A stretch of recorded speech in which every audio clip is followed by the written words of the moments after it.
gods walked in. Rejoice together, for the time we are living in is the time for reclaiming our own. Brothers, listen to me.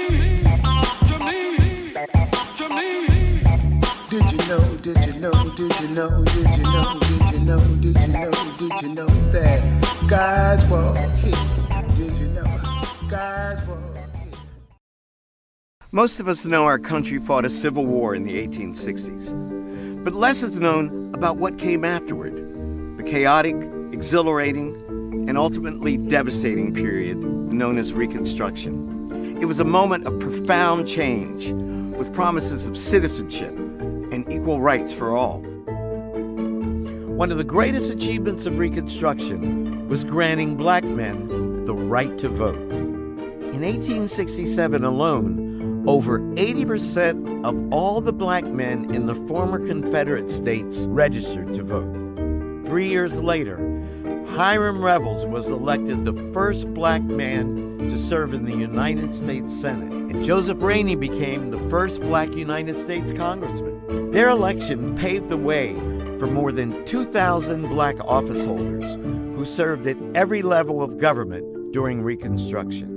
There are not many moments in recorded human history where a group that was so subordinated would, within the space of a decade, actually be integrated into the highest echelons of political society. But the momentum wouldn't last. Black men's access to the ballot box, along with other key rights gained during Reconstruction, were rolled back systematically throughout the South. In 1875, near the end of Reconstruction, the 44th Congress included 7 black House members and a United States Senator. By 1900, only one remained, Congressman George Henry White of North Carolina. By the time George H. White leaves office in 1901, he literally turns the light off on national black political leadership. No one will come behind him for an entire generation. One of the cruel ironies of Reconstruction is that black people could claim certain rights in the 1870s that they would have to fight to reclaim in the 1960s. A sobering reminder that achievements thought permanent can be overturned and rights can never be taken for granted.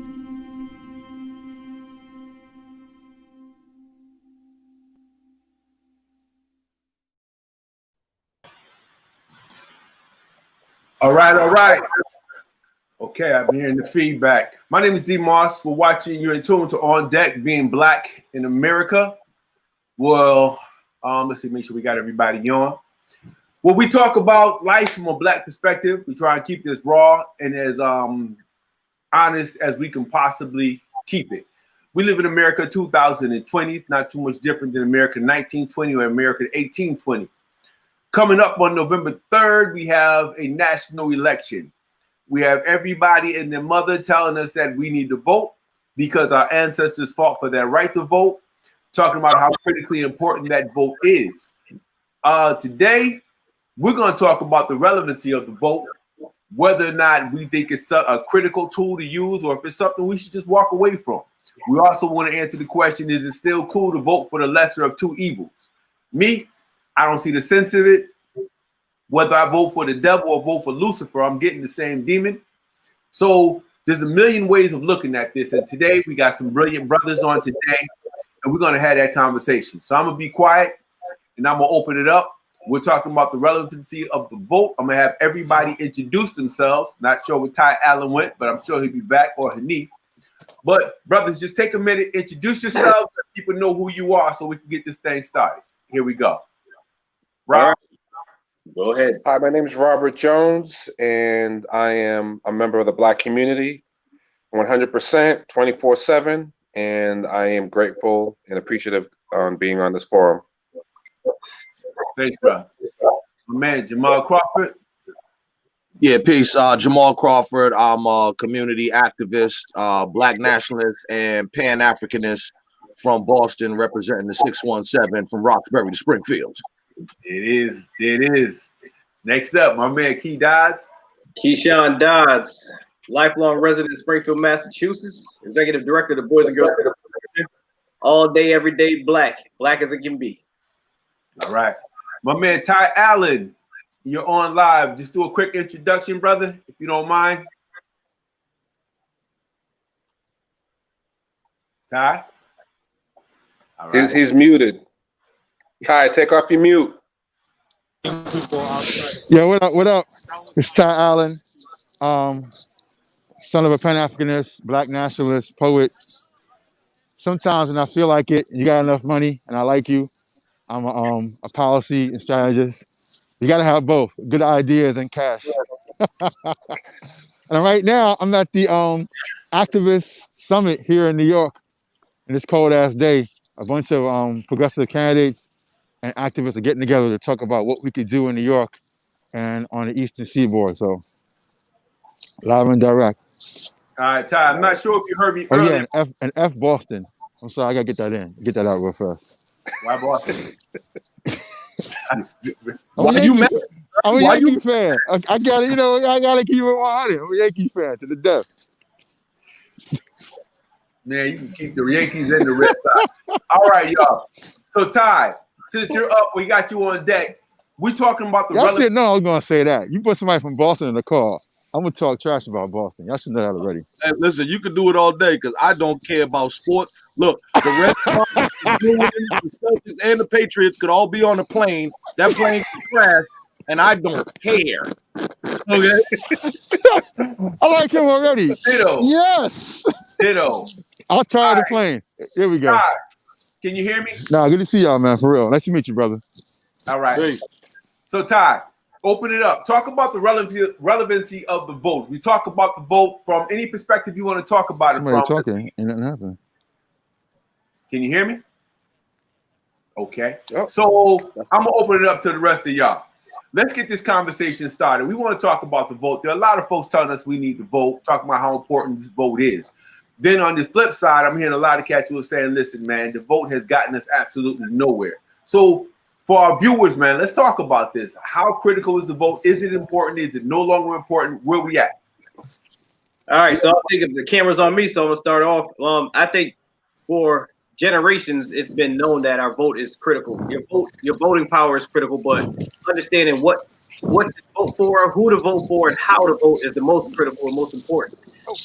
There, I know you're saying, you have the devil and Lucifer. The lesser two evils isn't how it is seen, how it is seen now.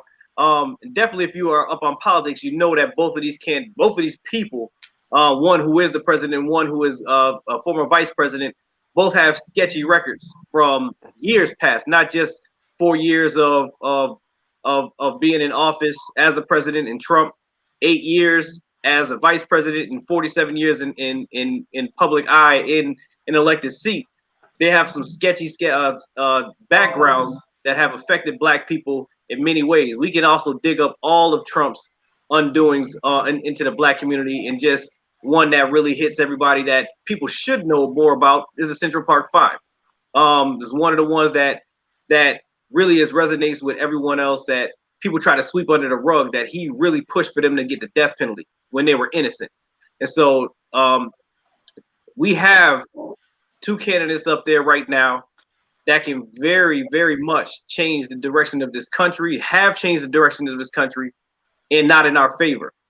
Do I think it's important that we get Trump out? Absolutely. But do I think we can do more with Biden in office? I honestly don't think so, unless we really put our voices to where our vote matters. Yes, they're going to campaign for our vote because they need our vote to hold those offices. The problem that we have as Black people, and also as people of color, is that we do not hold these elected officials accountable. And it goes from national to local. And we can also talk about the old guard and how they act from local to state to national, is that they think that we work for them. That's the problem that has had throughout this country. It's almost like that cartoon picture that I've seen is a politician that's standing on a plank on the ledge, and 1,000 people are standing on that plank, and he's dictating on what we need to do, and we won't move. All we have to do is step off that damn plank, and that guy falls right off the cliff. But because of how we operate in this country, we allow our elected officials to control us and dictate to us instead of us having that power. But for me, yes, that vote does matter, but you have to educate that vote and take your power back and make sure that we know who we have in office and how they're running. All right. All right. You guys want to chime in? Well, I would just say that, voting is one of those things where, as a Black nationalist and a Pan-Africanist, much of my youth and in my 20s, I was like, screw the vote. I did not vote, did not believe in the vote, encouraged others not to vote, and so on and so forth. But then I came to a new realization, which is that, when people tell you something doesn't matter, right? Man, I don't care nothing about that dollar. I don't care nothing about that penny, right? Well, then that means if you drop $1, that means I could pick it up, right? No big deal to you. You don't care. It means nothing, right? So what I really realized is still in the view that I recognize my vote was not some sort of magic ticket, right? It wasn't like, oh, we vote on Tuesday and then we're going to be free on Wednesday. Doesn't work like that, right? But what I realized is that all the time I was saying I don't care about it, well, then I might as well use it then. And use it as a scientist, as an experiment to see what begins to happen. So the one thing that I can say about voting is it is less important, I believe, in the election of personalities, but the vote does count, I believe, in terms of legislation and policy. So oftentimes there's a lot of stuff going on at the state house or at the federal level that we need to be involved in. And actually, my brother out there who's at the activist joint in New York, something that we got to happen up here in Massachusetts is called police decertification. So it's happening now. And police decertification, the concept that if an officer does something crazy, you could get your license taken, just like a lawyer could get disbarred or a doctor could get his medical license pulled. Massachusetts at the time was one of 6 states that did not have it in the country. New York is another one of those states. So we need to see what's up with the activists in New York. I've already talked to some people in the state house out of the house, but if there's folks in New York, those are the things where our vote and our political muscle, I believe, can have a little bit more oomph, attacking specific issues and legislation. So I guess my stance on this is one, you don't go, I use a sports analogy. You don't play a sport and then all of a sudden not use one of the talents. It's just dumb. Having the vote is another one of the skills and talents you can use to affect change. It's too often these arguments about it don't do shit, it's not worth it, are those who probably not doing anything in the first place or don't understand that it's a 360 approach, not to use that old outdated term, but it's a 360 approach to affect change. Everyone can't march, everyone can't spend money, but everyone can do something. And if you're doing something, it's pulling a lever. But now the pulling a lever now becomes options. Oftentimes the options that we have suck ass, like we have right now with the presidential candidates. But in local election, we gotta start doing better at, one, teaching our young folks about civics. I'm an avid believer in teaching the skills and basics around a discipline and allowing someone to figure out what they can do better with it. Using sports again, Shaq and Curry are great. They both play basketball. They can dribble, they can shoot, they can rebound, they can steal the ball, they can pass the ball. However, each of them does something special within those rules and regulations. When you teach someone the actual discipline, you allow them to figure out what makes them great and how they can contribute to the larger conversation. And now we have too many people who are career politicians trained by corrupt politicians who then become corrupt politicians. That's across the board. Black, white, Asian, Indian, purple, green, Martian, Jupiter, whatever you want to talk about. So now here in New York, even this thing we're doing here, we're trying to not just, we want to affect the philosophy, obviously. We also want to teach people how and what the government feels and looks like. So the vote does more than just be for some cronyisms, for people who really want to do the work. I'm now really trying to find, I mean, I know personally, Don and I talked about this. Part of my job right now is really to find the candidates that our vote really has weight on. As Jamal was saying, we have to find the folks who can carry the message, because too often now we're protesting and we're begging for attention and begging for results. We need to vote for folks who we're not begging to get shit done. They come from our communities, they understand the machinations of government, and they are willing to do the work. So we're not begging anymore. We're asking, we're demanding, we're suggesting. Oh, And we're gone. he must have hit a dead zone. You back? Sorry about that. Someone's trying to call. Yeah, sorry, somebody's trying to call. But really, I think what we all saying all combined, the vote means something basically. And those who don't think it means something, I kind of stop talking to them because I know they're part of the problem. But when you got people, Ty, who have experienced so much disappointment, we're talking about generational disappointment. They've heard it from their parents. They've heard it from their grandparents. No. Before you can't just devalue that. Yes, you can. Yes, you can. Okay, yes, you can. Tell me, I'm listening. Yo, you go to a job that treats you like shit. Does that mean you stop making money to feed your family? No. You figure out how to you figure out how to make that situation better or to find better situations. The vote has always been taken from us because people in power know it's the one trigger that they left that works against them. Okay. Everything else they have made for their benefit. It's the one thing they had to give us. They knew that when used properly can fuck them over.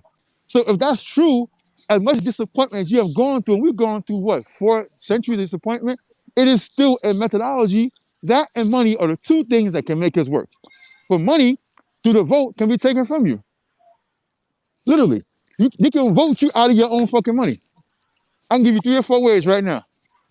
But the vote itself can create more money, can create more resources. When we talk about resources being in a community, the resources are outlaid by the vote.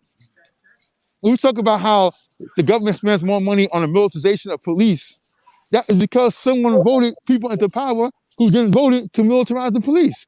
So we can't act as if these things are by accident. They happen in a very concise and clear way. The vote and money equal power. Influence comes from the vote and money equals power. So we're going to ignore the fact that a major element, because you're fucking disappointed, you're not going to vote? Fuck you. I gotta hear that bullshit. I have no tolerance for people who don't give a fuck about anything besides themselves. Fuck you and your bad feelings. Your bad feelings are not going to change the problem. All right, Dolomite. So I'm dead ass serious though. I'm dead ass. But Ty, I'm joking. If you write those people off, and you don't take the time to explain. That's it. You know, if you're in the business of picking up dollars off the ground, how do you get those people to participate? You can't just say F them. I think we have responsibility. Yo, hold up. I think we have a responsibility to find a way to meet people where they're at. Would you agree or disagree? I disagree. Okay, I'm listening. I think at some point we have to recognize people who they are before they got there. This is not new information. If you're 18 to 25, yes. If you're 25 and above, no. You've seen this already. At some point, you make a conscious. I'm sorry, go ahead, Cameron. Somebody was talking. That was feedback. Oh, at some point, you have to make a conscious decision on what you care about more: yourself, your family, and or your community. You can't have all 3. You gotta pick 2. So Ty, this is what D is saying though, but I disagree with you on that one, because what D is saying is that you got a lot of people that are pissed off, and it's like, you know what, really fuck that. I don't want to be a part of this nonsense anymore. But these are what these career politicians want. They want you to not vote because they can hold their positions, because the people that are voting and in power. So the problem that we have to face is what D is right about. We gotta meet them somewhere, and you're right about the other part. You guys are going both on 2 parts that I do agree with. You got to teach the civics. You got to get back to the ground level, getting people to understand the power of their vote, and we can get them to put people in power that we can work with, people that want to do the work. To say F them and dump them to the side, that means that the other people that have the power to vote are always going to keep those career politicians in power to make the changes that you're saying. So you have a double-edged sword right now. What you're saying right now is fuck everybody, but we got to vote. But you can't do that when you got the fuck everybody's don't want to be with it. So you got to get them on board and start your own coalition. You don't have to be a Democrat or a Republican. You got to pull them in, make sure you know, like you said. Wait, hold on. Can I jump in for a second? We got to get them ready to vote. You can't. You Can just I jump in for a second? that's leaving the slave on the plantation, and we got to get him off. That's what that is. If you say you have the power in your hand to vote, that means we got to free those people's minds and get them to understand the power of that vote, so we can get the power in set, so we can get our money and get our economics back. That's what it is. Hey, you're conflating the argument. Ty, hold your thought. And Go ahead, this is why I Rob. went to law school. You can't conflate the argument. One, I'm not saying So- everybody. I never use the word everybody or all. But I said He when just those put people Donald who Trump on me. refuse to understand the vote is important, they gotta fucking go. I'm being very clear and succinct in my language. If you don't understand and or refuse to try to understand and or don't want to understand, fuck you. Those who, because at some point you can't keep teaching. Say again. I said I get that. I So understand that. Right. So When you put it that way. I'm not saying that we don't do something. I'm saying that we have to make a decision at some point. I don't have all day to teach somebody some shit. Just the other day in this actual summit, they had a fucking argument about abolition versus reimagining. I'm sitting there going, listen, motherfuckers, I don't give a fuck about either one. What I want you to actually talk about is present the ideas to the people and let them decide. Oh, you're right. Yes. Stop trying. At some point, we have to start thinking bigger than ourselves. If you don't think bigger than yourself, Ty, then you're going to not use the vote. Ty, you done with the filibuster? All right. So there were pieces of your argument and Daryl's argument I agreed with in terms of, meet them where they are. But like you indicated, there's a certain point where when you provide somebody the information, you provide it one time, and if they don't want to adapt or adopt that information, you don't spend a lot of time with those people. Listen, if our vote didn't count, these guys wouldn't be moving heaven and earth to suppress our vote and mitigate the impact of our vote as much as they do. Personally, I think voting at the local level, especially seeing what's been going on in Springfield as a microcosm, for example, voting at the local level is that much more impactful than on the federal level, I think. Because back to Jamal's comment about, getting the legislators, getting the people who write the bills and write the laws in at the local level, that's going to have more impact. And you're going to see that more immediately than worrying about who's the president, because it all boils down to the House and the Senate at that point. But getting people engaged locally for the right reasons to enact real and impactful change, that's where I personally think that the Black community should be focused on. The mayors, the city councils, school committees, and all the ancillary city politics and city government that that department touches. Let me interject this right quick. Go ahead, Jamal. So, at different times, different people in different groups, large swaths and segments of our people have opted out of voting. All right. So if you remember back in the day, the entirety of the Nation of Islam did not vote. Right. I forget what year it was that Farrakhan issued the edict, which, allowed folks to in the nation. He actually encouraged them to vote. It might have been around the Jesse Jackson time. I can't remember. But in any event, here's a good example.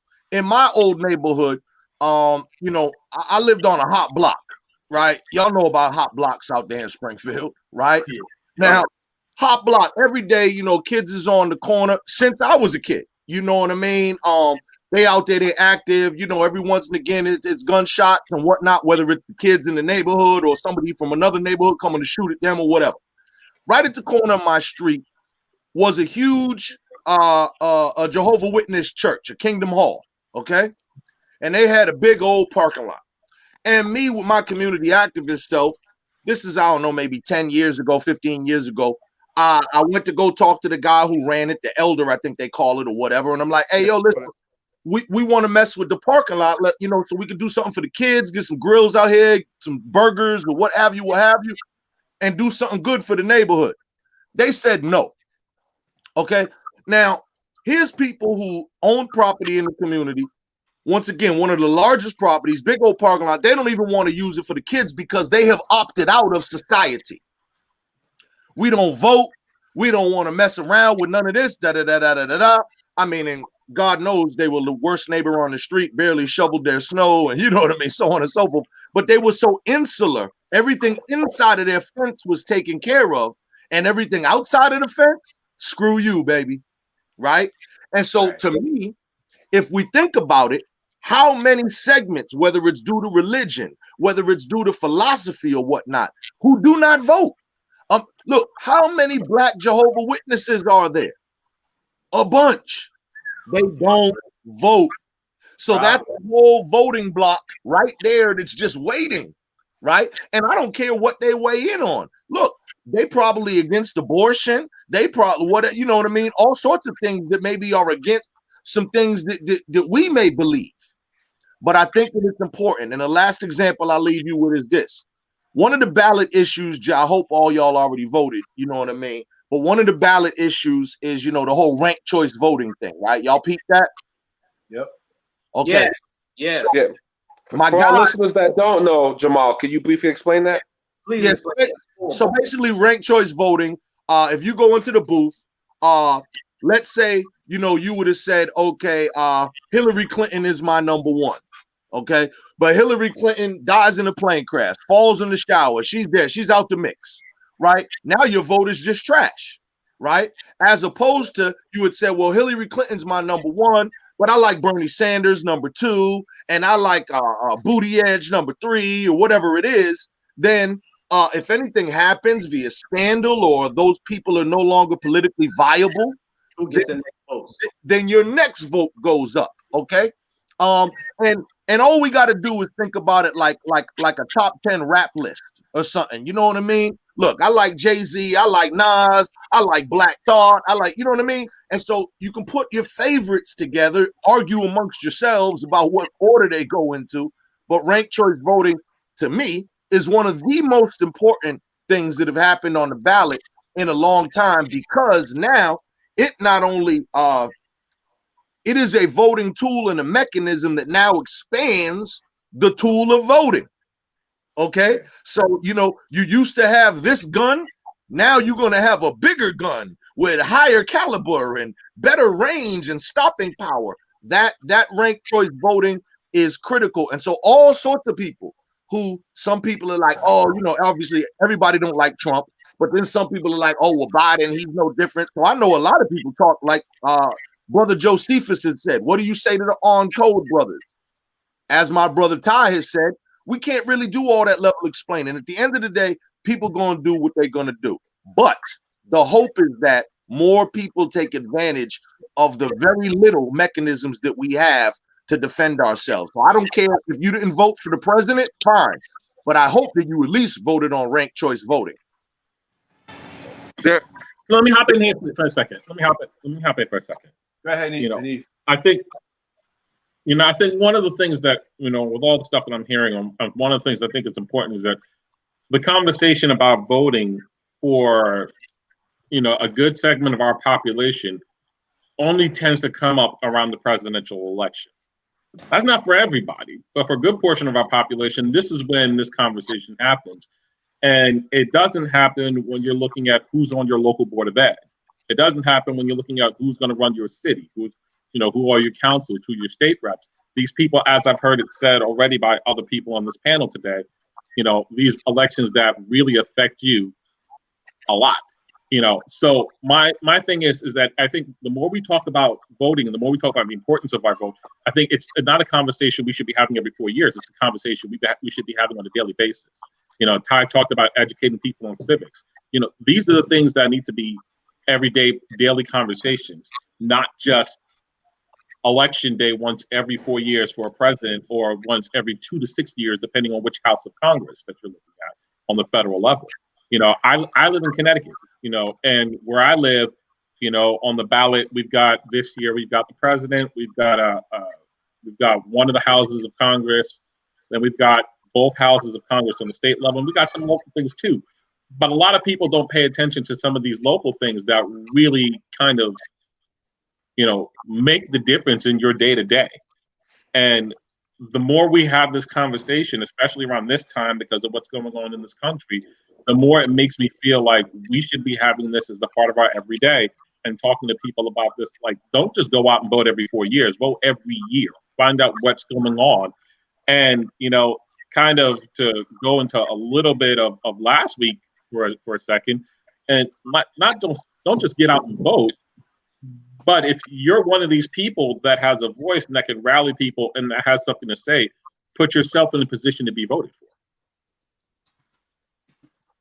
I think that's critical. So All right. there's a let's take a step back. What we as human beings move usually according to pain or love, or what hurts us, challenges us, or what makes us move to protect what we love and what we protect from challenges. When we see the national election, and Leaf just pointed out, it's a large pain point. It's huge. It kind of laser focuses us on what's around us. But we don't talk about the local, because too often than not, people have succumbed to this belief that everything around them just happens. They don't remember, don't know, or don't recognize that things around them happen because of what they're not voting on. So every time, as you pointed out, I'll give some numbers. I believe, like in New York, you have a 56 to 60% voting number, and then the off years will drop down to 25 to 35, 40, which means more than half of the population that can vote will ignore their local situations. And then I believe Jamal and someone else said it, then they'll complain about the shit that are on. Oh, I can't believe the lights don't work. I can't believe there's no garbage. I can't believe the motherfuckers let the police kill somebody else. But you're not interested in that thing. I don't know the answer yet, but I do know we have to let people understand, or get them to understand, the pain that they are creating for themselves when they don't go into a booth and pick 1, 2, 3, 4, 5, and your rank, or just pull a lever against yes or no for someone. Until we start to internalize this and see it affects our money, it affects our welfare, it affects our security, we're going to continue to have the same conversation every 4 to 8 years about how we don't do something. The conversation has to switch to folks to see where this affects them personally. I don't have the answer yet. I'm working on it though. I ain't gonna lie. I've been thinking about it a lot for the last 6 months. But that has to happen. It has to happen bad. Because it's some bullshit. And that's why I wrote in Kanye West. I hate you so much.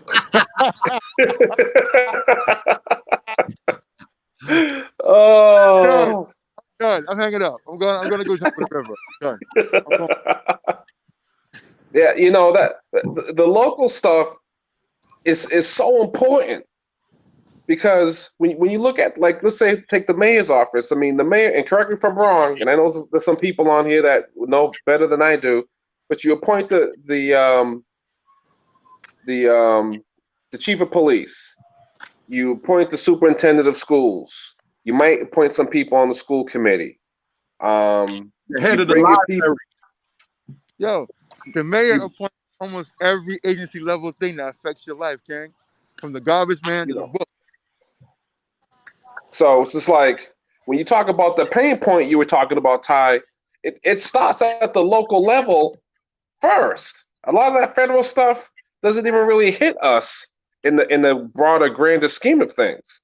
It's like it should be the reverse. Focus on the local, and then the federal is what it is. Yeah, like you're saying, Rob, and Ty, you're right. The thing is that focus should be a lead up to year number 4. Every election should be focused on, we got to put the right people in the city council, put the right people in the school committee, put the right people for the mayor's office. And then when it comes to that 4 year, those numbers are always going to be high. We shouldn't have just record numbers every 4 year for a presidential election because people hate Trump and got to get him out. That has to be local to state to national. When we have our Congress vote, our state senates, our senators, we got to make sure that these votes are going in. Because, and I know Boston, I know New York, parts of New York, I guarantee, like you said, the voter turnout is so low. It's like people don't even realize we have an election that next year. It's like everybody gets pumped up for year number 4. And then next year, we'll have 500 people voting in the city of Springfield for in Ward 1. And then the total win is 12,000 votes. Now, that's just crazy. You can't go to sleep. And like you said, when you go to sleep, all this stuff happens around you and all these policies change. Now, I know for a fact that all the things that you do not vote for, that you don't have your eye on, and like you said, Ty, yeah, you're going to complain, but you did not vote. You did not hold these people accountable. You did not make them move. So it has to start at year one. So this year, yeah, it's a critical vote, but next year is an even more powerful vote because there's people that have seats that are up for grabs. And if we keep them in power, no changes happen locally or for the state. And then we have a problem. And the stuff is going on all year round, too. Yes. Some of the most important stuff is some of the least sexy stuff. We're so personality driven. We go out there and we say, yeah, we're for Tim Smith, we're for, Sally Sue, whatever. But then when it's time for like a budget hearing, ain't nobody in the room. Even we've done the analogies over the years, everybody knows, like, everybody loves their kids. Everybody wants the best for their kids. But if you used PTA attendance as an indicator of that, you would be mad screwed up, right? Because nobody's showing up for the meetings, right? So it's a thing where some of the stuff that's happening on the mundane level, that's where the decisions and determinations are made about how much funding is going to, education or what books are going to be in the school next year, or, all these type of decisions that are being made, not just on an election cycle every 4 or every 2 years. These are the things that are going on every Tuesday or Wednesday at your local, school committee and city council meetings and whatnot. And we really got to get involved, with that and apply the pressure locally to our people to be advocating for us at all them levels. Right. Now, Jamal, I know you get these text messages, like every one of us, we get a text message for a vote for Biden, a Bernie Sanders campaign. They come and text you, oh, I hope we have your vote. I want everybody just to take a moment because I know these text messages are annoying as hell because you get them 3 or 4 or 5 times a day. You get phone calls every day. When they text you, text back. What's his platform? What is he going to do for my community? What is he going to do to help me move my agenda forward to make my community better? And wait to see if you're going to get a response and what their platforms are going to be, because more than likely they won't respond because these are their campaign people. But if their campaign people do not know what their candidate stands for, that tells you right there, you're just trying to get our vote. You really don't care what happens in our city, but they local or state as well. And none of them have a platform or an agenda or a plan. And then that's why, that's the vacuum, that's the void that allowed somebody like Ice Cube to slip in. You see what I'm saying? Yeah. We're hurting. Yeah, but Keyshawn, remember those things are automated. Anybody answer? No. Some of them they got some, like the ones now that I get are specific people. That's what I'm saying. Some of them are specific people. They're really they're trying to get real creative now. And if you say some of that's CRM platforms that make it look personalized, but it's not. But it also lets that CRM platform also lets them know, their party know that if you open the email or not. Right. And that drives the continued subsequent emails that you get based on that. They use vans. Even vans. I said CRM. We got to talk later. You the only other black woman out there that knows what that means. You understand what I'm saying? Well, you know how we do. You gotta know these things. So let me jump in real quick. I'm looking at the comments. My man Lindsey Brown says, "Can somebody speak to how tax brackets affect local elections?" Oh, why is that important to know? Hold on. Let me put my arm up for this one. How you want me to start with this one? I put a lower. Go for it. Any way you want.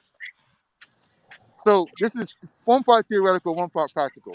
You tend to find that the higher the tax bracket, the more often that people are attached to political power and using it. One of the reasons why is that people in power understand that their money affects what's going on around them. They spend more money on politicians. They will pay attention and in our case 311 or 911 you to death. So they're literally invested into what's happening in their community. Too often in challenged communities, we are battling the system. When you're battling a system, you want to involve yourself. If you think the system is your enemy, why vote? Why have attention? So your voting you want is definite. And something we don't like to admit, once we get caught up in the system, in the prison pipeline, There are some states where you can't vote, period.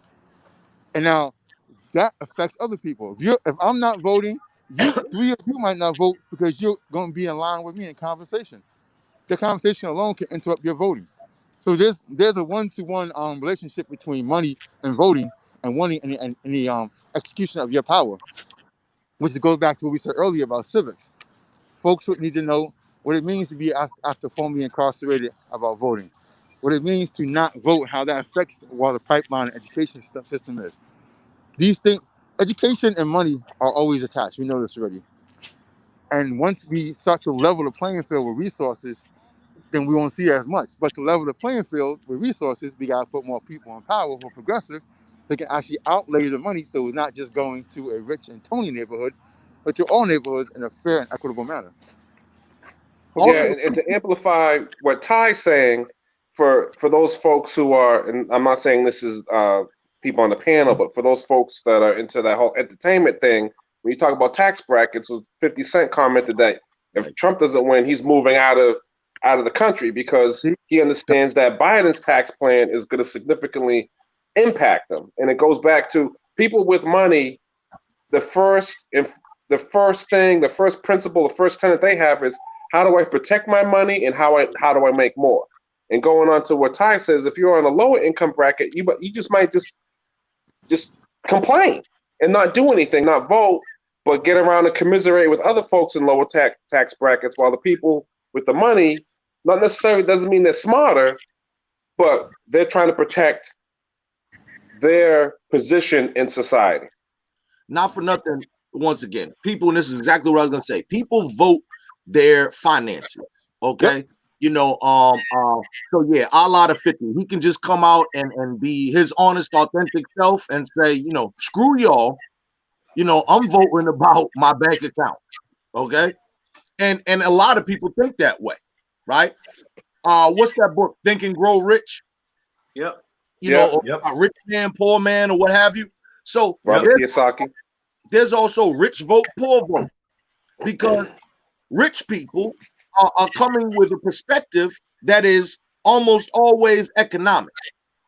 And once again, like to your point, not to say that they're brighter, not to say that they're brighter at all. I don't care how you made your money. You could have been a rocket scientist or blue collar, but once you get that money, your new goal is keeping that money, right? And poor people who've never had any money vote from a place of pain and disenfranchisement, right? They don't vote at all, trying to get a leg up. And so that's why voter education is much more important than voter registration or voter participation. And that goes back to what D said, is teaching civics to our youth and making sure that they come up and understand the power of that vote. And like Ty said, you got to make sure you understand where that power of that economic goes. So education and power and money all go together. So you have to make sure that vote has that political capital to get that economic and dollar. That it all goes hand in hand. But just like you guys are saying, it starts right at the ground level. If you're in the low economics, you know, I can't tell you that there's people that won't vote if they're low economics, but they may be voting in with pain and sorrow. But they may want change as well. If they know that these votes or that person that put in power will make things easier for me, and also teaching people about the census and how is that going to help our community, those are the things that we need to do, is educate. That education is key from the ground level, and that's what's missing. It was taken out of school on purpose. And so we have to put it in our communities to make sure that these kids know what's going on, so those generations don't follow that same cycle. All right. What about a scenario where certain votes are taken for granted? Like you look at the Democratic Party taking black votes for granted for decades. And then you look at, the Republican Party with the voter suppression, but both parties have instituted some sort of voter suppression in varying degrees. Let's talk about that. Wait, before we do that, can we ask Demetrius had a question that was valid. You guys see there about youth and why. Oh yeah. So go ahead. My question would be this: we have spent a long time voting against our own interests under the guise of color, and the guise, as Jamal said, of charming and charisma and personality. Character personality has been a long problem in the history of mankind of creating movements. Right now, we have to start teaching our young folks the value of their vote and the value of their dollar, and then move into the value of a philosophy behind both. Because it's three different things. The value of your vote is the importance of voting to move things forward. The value of your dollar is how your dollar, when executed, can create change for yourself and affect your vote. Giving them philosophy is when we get personal about it. Okay, now you understand your money, you understand your power as a citizen. Now let's understand what that means for your community and for yourself. Those two are the three things that are often missing in the conversation. The power of both, and then the philosophy about how to use that power. So now we have these young people who have no idea of any of those three things. They may have heard one or the other, but not all three. It's time to bring all three back into the room. A good example of this would be Black Wall Street in Durham. Well, a lot of people don't know the Duke family is one of the reasons why there was a Black Wall Street. John and David Duke, it's funny the names of that. John, John and David Duke were very much ostracized by the local gentry because they understood for Durham to thrive, there had to be a equitable foundation for economics and voting. They knew they couldn't do the vote. They weren't stupid, but they made sure education and equity in terms of economics was created. And that led to part of Durham getting better and looking better until, of course, they, once again, through the vote, fucked us over, cut the shit in half with that damn highway. And the highway was done because we didn't have the damn votes. So all these So things are attached. We have to start teaching them the value of both those two powers and giving them a philosophy of change and progression and community about how to exercise those powers. So, Ty, let me ask you this. You're talking to, I'm assuming, a bunch of 13, 14-year-olds listening right now. Put that in layman's terms. For the organizers who are working with those young people right now, layman's terms, what should All right. they be doing right? What should they be doing right now to teach these One, kids and prepare them? to them what the vote really means. So that means how each person's vote works on a local, regional, state, and federal level. Yep. One, including primaries. So guys, two, show them what making money is, what earning money is, and what wealth is. It's three different things. Making Yep. money is when you're a business. Earning money is when you work for somebody else, and wealth is when you have either one of those two things. You get and accumulate. You can transfer to your family or future generations, and obvious ways like assets, cash, and so forth. And then Okay. this part right here is personal. Give them a philosophy of progression that shows they care about their neighborhoods, care about the person, their family, their neighborhood, and their nation. And the nation first got to be your community. Because one thing I've been trying to tell, and I've been showing all these black folks who think they're black power, white people who are poor should be on your side. Because when you live Yeah. in Utah, the cops still kill niggas. They just don't kill black people. They kill poor whites. When you live in Montana or Upper Michigan, the cops still killing people. They're not killing black people. They're killing indigenous folks, and they're killing white people. Because the system was set up in a way that to create this separation and create this power structure. White supremacy is about racism, xenophobia, and classism. And the police, above the Mason-Dixon, have been about keeping property in line, keeping those three things healthy. Racism, xenophobia, and classism.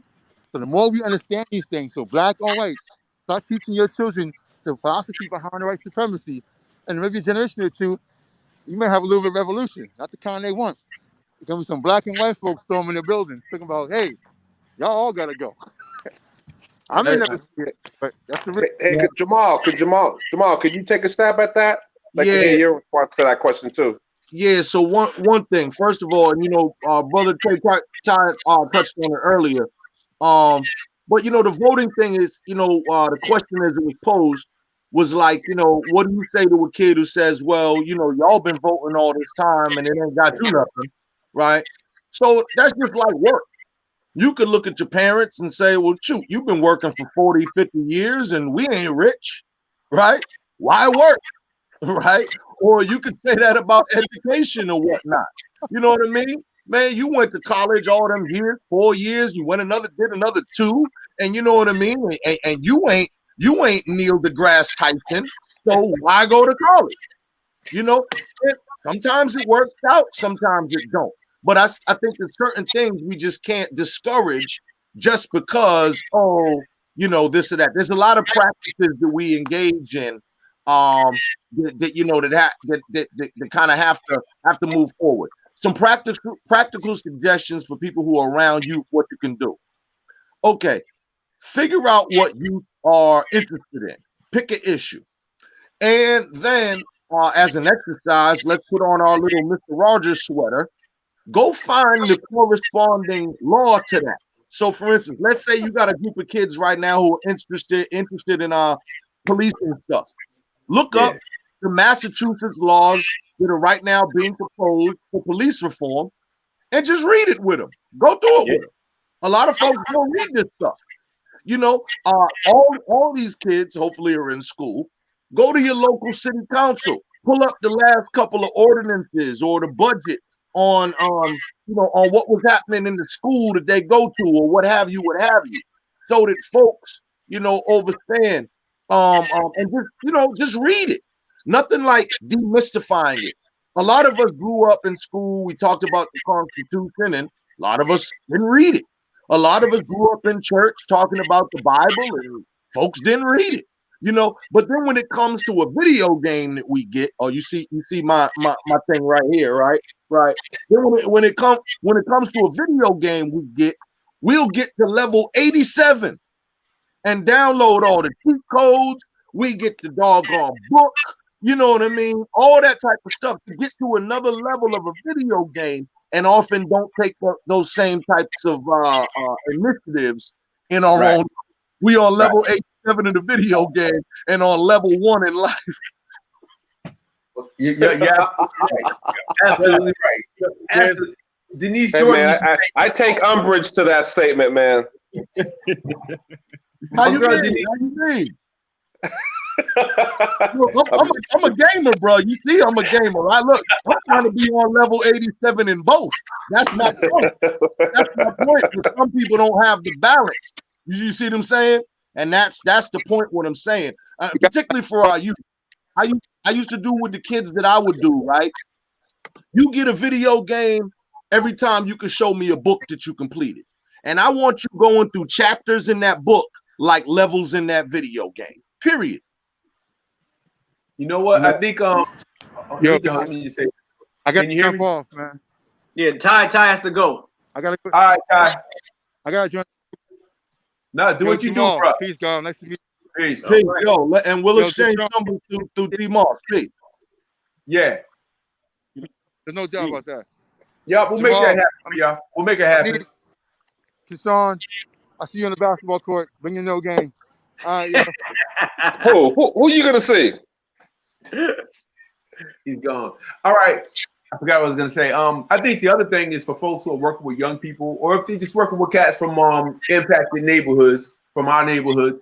I just think people need to take the time to mentor people, walk cats who have an interest in the political process, literally walk them through the process. You can't just do everything for everybody. If you work downtown, get folks downtown. If you're, if we have Black elected officials, I know when I was working with Dominic, I don't think I went out of 12 years I was there. I don't think I ever went without having at least 2 Black interns to make sure that they were learning to navigate that process downtown and actually putting them in a position where they can replace myself with someone else.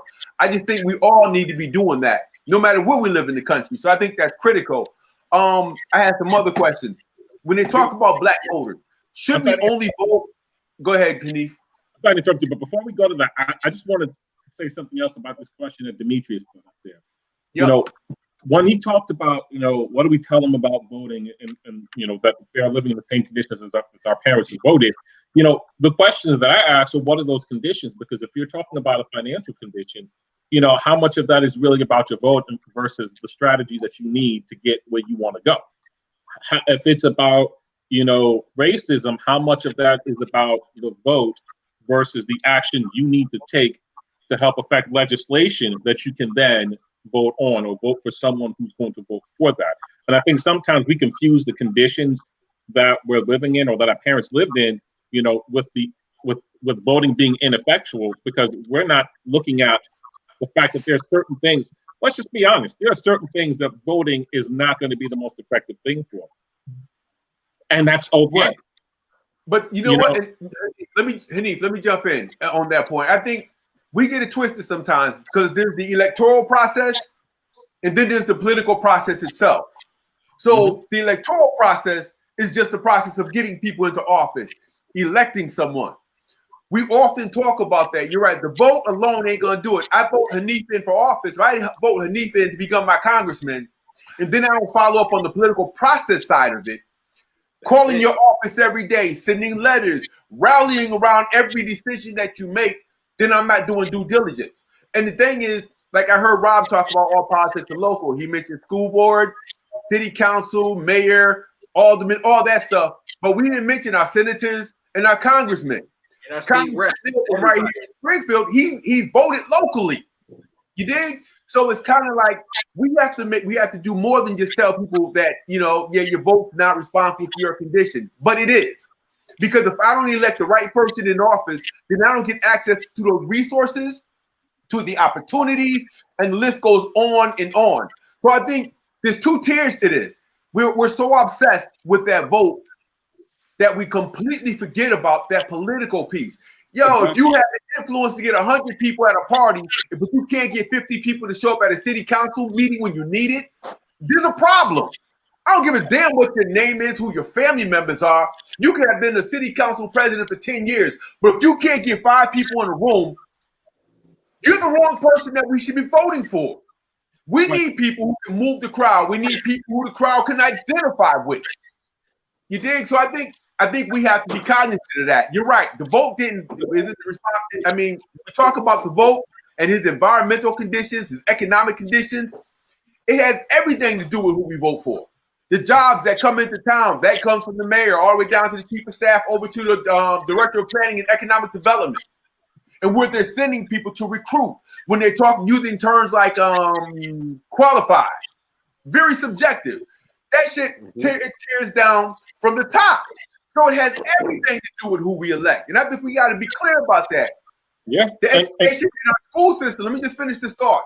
The education in our school system, that shit trickles down from the mayor, chief of staff, superintendent, and then we got those school board members who are freaking invisible all damn day. There's no accountability. When our kids get out of school, they get caught up in the gang shit, the street shit, kids getting pregnant, whatever the case may be. We never hold school committee members or school board members accountable for anything.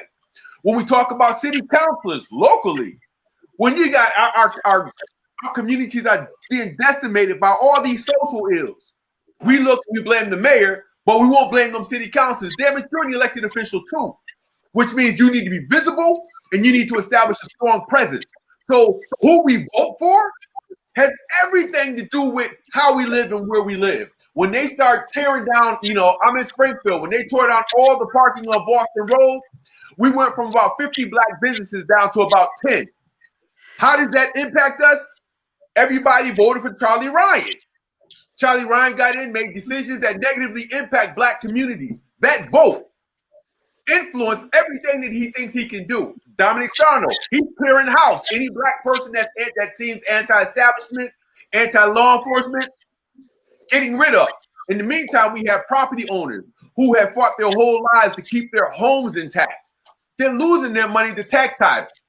I mean, they're losing their homes to tax title. We're not asking those questions. How many black families across the country have lost their property, their land? Fuck a vote. Let's talk about the land that we're losing. All that boils over to who we vote for. And if we're not cognizant of who we vote for and how we utilize that vote and how we follow up on that vote, then we're not doing due diligence. I hear everything Ty is saying, but fuck a vote if I can't get 50 of y'all to rock with me every time we go to City Hall to make sure that we can get some policy changes. Them little zoning and ordinance things that we sleep on impact us immensely. So I'm sorry I have to get off my soapbox. I'm just sitting here listening to everybody else. So I'm gonna step off my soapbox. But that's part of where I was trying to go. I'm gonna give you a good example. Like, when this when this pandemic happened, I'm a professional musician. Yeah, I also teach music, but I lost a crap ton of work. And then I was told I couldn't apply for unemployment until April because of being majority self-employed. And then no one's answering the phone. I call my local senators, I call my federal senators, I call all these people. No one wants to respond. And when someone finally responds, they're like, well, it's going to take a few weeks, before we can get back to you because we got to investigate. I said, I bet your attitude is going to change when I tell you that, I run a jazz night in Hartford with a whole lot of people that actually listen to me. And it's taking you this long to actually get back to one person because I don't have, major money coming into your campaign. But guess what I do have? I have made a constituency of people that actually pay attention to what the hell I say. So let's see how fast you're going to get on this. When you go do your homework, find out I'm not lying. I kid you not. Within 1 week, they had an answer. I give you that story to say this. There are some of us, as you were saying, D, that are in our communities that know how to rally people and that know how to take, okay, we've done the voting part. Now we've got to do the advocacy part. There are other people that are already in the machine, that already know how this works, that are willing to educate people, but not enough people are willing to be educated because they just want to stop at the voting booth. We have to stop thinking that it's the voting booth and the voting booth only. The voting booth is important, but what we do after the voting booth is even more important because you have a lot of people that will tell us anything that they think we want to hear to get in office. And then once they're in office, they're like, oh, fuck them. I don't care. I'm going to just do whatever I want now because I'm already here. No, we got to hold them accountable every day. And so when we talk about this, I think you said it right, Dean, when you talk about separating the actual vote from the political process, because we sometimes think they're one and the same, and they're not. So I think that's an important part of this education about when we talk about, does our vote matter? Yeah, of course it matters. But there's something else that matters just as much, if not even more so, after we exercise that vote. And I don't think enough of us are doing that. I want to say this too. There's a certain level of idol worship that goes on too, right? Where we assume because so and so is city council, Billy Bob, or state representative Jimmy Joe, right? That all of a sudden that makes them a genius, right? Right. Or did they come from, whatever? Because some of these people, oh, well, I'm a lawyer, or I'm a doctor. How many stupid lawyers you done ran into? How many dumb doctors? Man, people throw around like, well, I'm a lawyer. Well, I want to see your grades from law school. You with a D+. Listen, so let's not play those games, right? Absolutely. And so what ends up happening is that actually, it's not even just that we have to stay engaged. Those people need us because oftentimes those people are empty vessels that don't have ideas of their own. They have to be filled in with the ideas that emanate from the ground. So, great little stupid example. A little urban. What was that old story with the boy with the finger in the dike? You know what I mean. You know what I'm saying. But right, and y'all know the language I'm using. But that old fable, that old folktale. Now it's if there is flooding on 13th Street, right? Who knows about it? It's the people that say, yo, the sewer at 13th Street continually overflows. The politicians often don't know what's going on over there because they're not on 13th Street. And then it's the people that say, yo, there has to be a fix for it. Yo, you need to do this. I think it's the rain. Well, I think it's whatever it is. And it's the people often that take these things up, and that's how it has to go. And I'm going to just end on this. I was sitting here because I'm a funny guy. I'm a comparison guy. I was sitting here trying to figure out who Hanif reminded me of the whole time you've been talking, bro. And that's why when you was like, I'm a musician, I was like, oh. And then you said jazz. I said, oh. You know who you remind me of, brother? The great George Duke. Oh, okay. I can see it. Here's what you just did when you said that. You got all my jazz musician friends that are watching this that gonna have something else to say because I done had one of them. Matter of fact, I was in your city performing, and the photographer took a picture. I don't know how one of them ragging on me, talking about looked like Al B. Sure out in Boston playing live jazz. I was about to say Teddy Pendergrass. Every light-skinned man worth his salt has got a good Al B. Short joke in their lifetime. You know what I mean? So let me ask everybody this. I'm gonna change switch it. I have a couple of questions I want to have y'all answer because I had people who were asking me, and I was like, I just throw it out there, let cats answer it. Should black people, are black people a monolith? There's this assumption that black people all think alike, vote alike, walk alike, talk alike. Somebody please educate some of my non-black brothers and sisters about the fact that we either are or are not, I say are not, a monolith. Who'd like to speak to that? We are most definitely not a monolith. Hell no. Let's start here. Let's start with Louisville right now, the Attorney General of Kentucky. Let's start with the fact that now it's come out that he lied. He didn't give the option for murder to be pursued. He didn't seek for justice like he said. He talked about how tragic this is and sometimes this is justice. No, you did what your master wanted you to do. You said, yes, master, I'm going to do what you want me to do. No, master, the cops are not going to get in trouble. And now that some people done told on you, now you're trying to cover your tracks. So we are not a monolith. And the reason why I bring that up as my example is because so many people were out there crying for justice. And they weren't asking for these people to be murdered. They were asking for them to be arrested and held accountable. And we can't even agree on that, let alone agree on some other matters when it comes to policy and politics. Let's look at, what's that guy? Oh, I'm trying to remember his name right now, and I can't remember his name. The guy who goes to a Trump rally supporting Trump, because he's a staunch Republican. Then Herman Cain? Yeah. Herman Cain? Yeah. That's Keyshawn's uncle. First uncle. I'm acting like my screen froze. Hell no. and then if we take it on another level, let's look at these entertainers. The headline in, 2 days ago, the headline in the New York Post, 50 Cent said, if Joe Biden gets elected, I'm going to be called 20 Cent. He's more concerned about how this affects his income than he is about the people that he supposedly, represents. Can I say something on that? Sure. What's crazy? It's not even so much about what 50 said. It's about the way the New York Post knows that we are so conditioned to believe their fucking narrative. Everything is about narrative. Yep. So 50's just a rapper. What the fuck I care what a rapper got to say? Exactly. When I can tune in and hear what Jamal Crawford has to say about what's going down in Boston. I don't care about 50. So, but the mere fact they made a headline and we made a huge deal. Who cares what you think? You dig?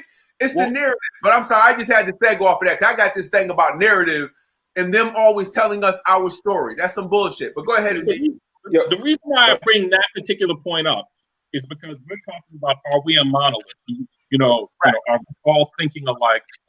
How do we think? Look, there's enough of us out here that, even though all of us on this panel, we can put out 5 different issues and we're going to all have 5 different thoughts. We may agree what the end result should be, but we may not necessarily agree on the path to that end result. Exactly. And that's perfectly fine. But what we need to understand more than anything else is we need to learn how to develop a consensus and say, okay, no matter, we all agree on the end result. We may not all agree on the path to get there, but let's find what's going to be the best path overall and let's keep moving. So no, definitely not a monolith. We can look at so many different places and examples to show that. Okay. So, that the whole monolith thing, everything that Hanif said is on point.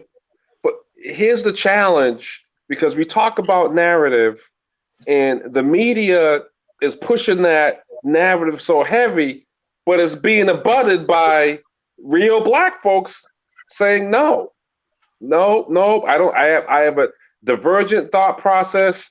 I think I'm either left or right or progressive or liberal or conservative. No, we're not all a monolith. So the media keeps pushing and pushing and pushing. And now, because a lot of black folks in this country have woken up, they're pushing back. And that's one of the things that the Democrats are afraid of. They're no longer just getting the black vote for nothing. that whole benign neglect policy that Richard Nixon instituted back in the 70s, don't promise anything, don't do nothing. You know, that whole thing is evaporating slowly but surely, but it's evaporating. And people aren't falling for the okie doke. And we're changing the narrative. And black people want to stop being disrespected. Why are you talking to Cardi B about political issues? Why are you talking to 50 Cent about politicals? You don't go to Tom Brady and ask him what his thoughts are, or Jerry Seinfeld or Sylvester Stallone. So why are you putting all these people in front of us? And we're kind of like, yeah, you know what? You've been using the old playbook, and it's been working for a few decades or so, or maybe more than a few decades. But now you got to switch it up. And that's what I wanted to say. That whole monolith thing, I take it as an insult. You said black people are tired of being disrespected. I take it as disrespect, because when they really kind of say that, it goes to mainstream white America's view that basically all of us are some TV character. Pick one. Yeah. You know, are you Urkel? Are you Dynamite? Are you know what I'm saying? Like what are you? Are you Carlton? Like pick one. Or it's gonna go into the rap celebrity or the entertainment thing. I mean, like, you know, God bless LeBron and whatnot, but that motherfucker's not no genius. You know what I mean? 50 Cent is certainly richer than me. Has been places I haven't been, both geographically and rooms and negotiated deals, and can certainly beat me in a push-up contest or some shit like that.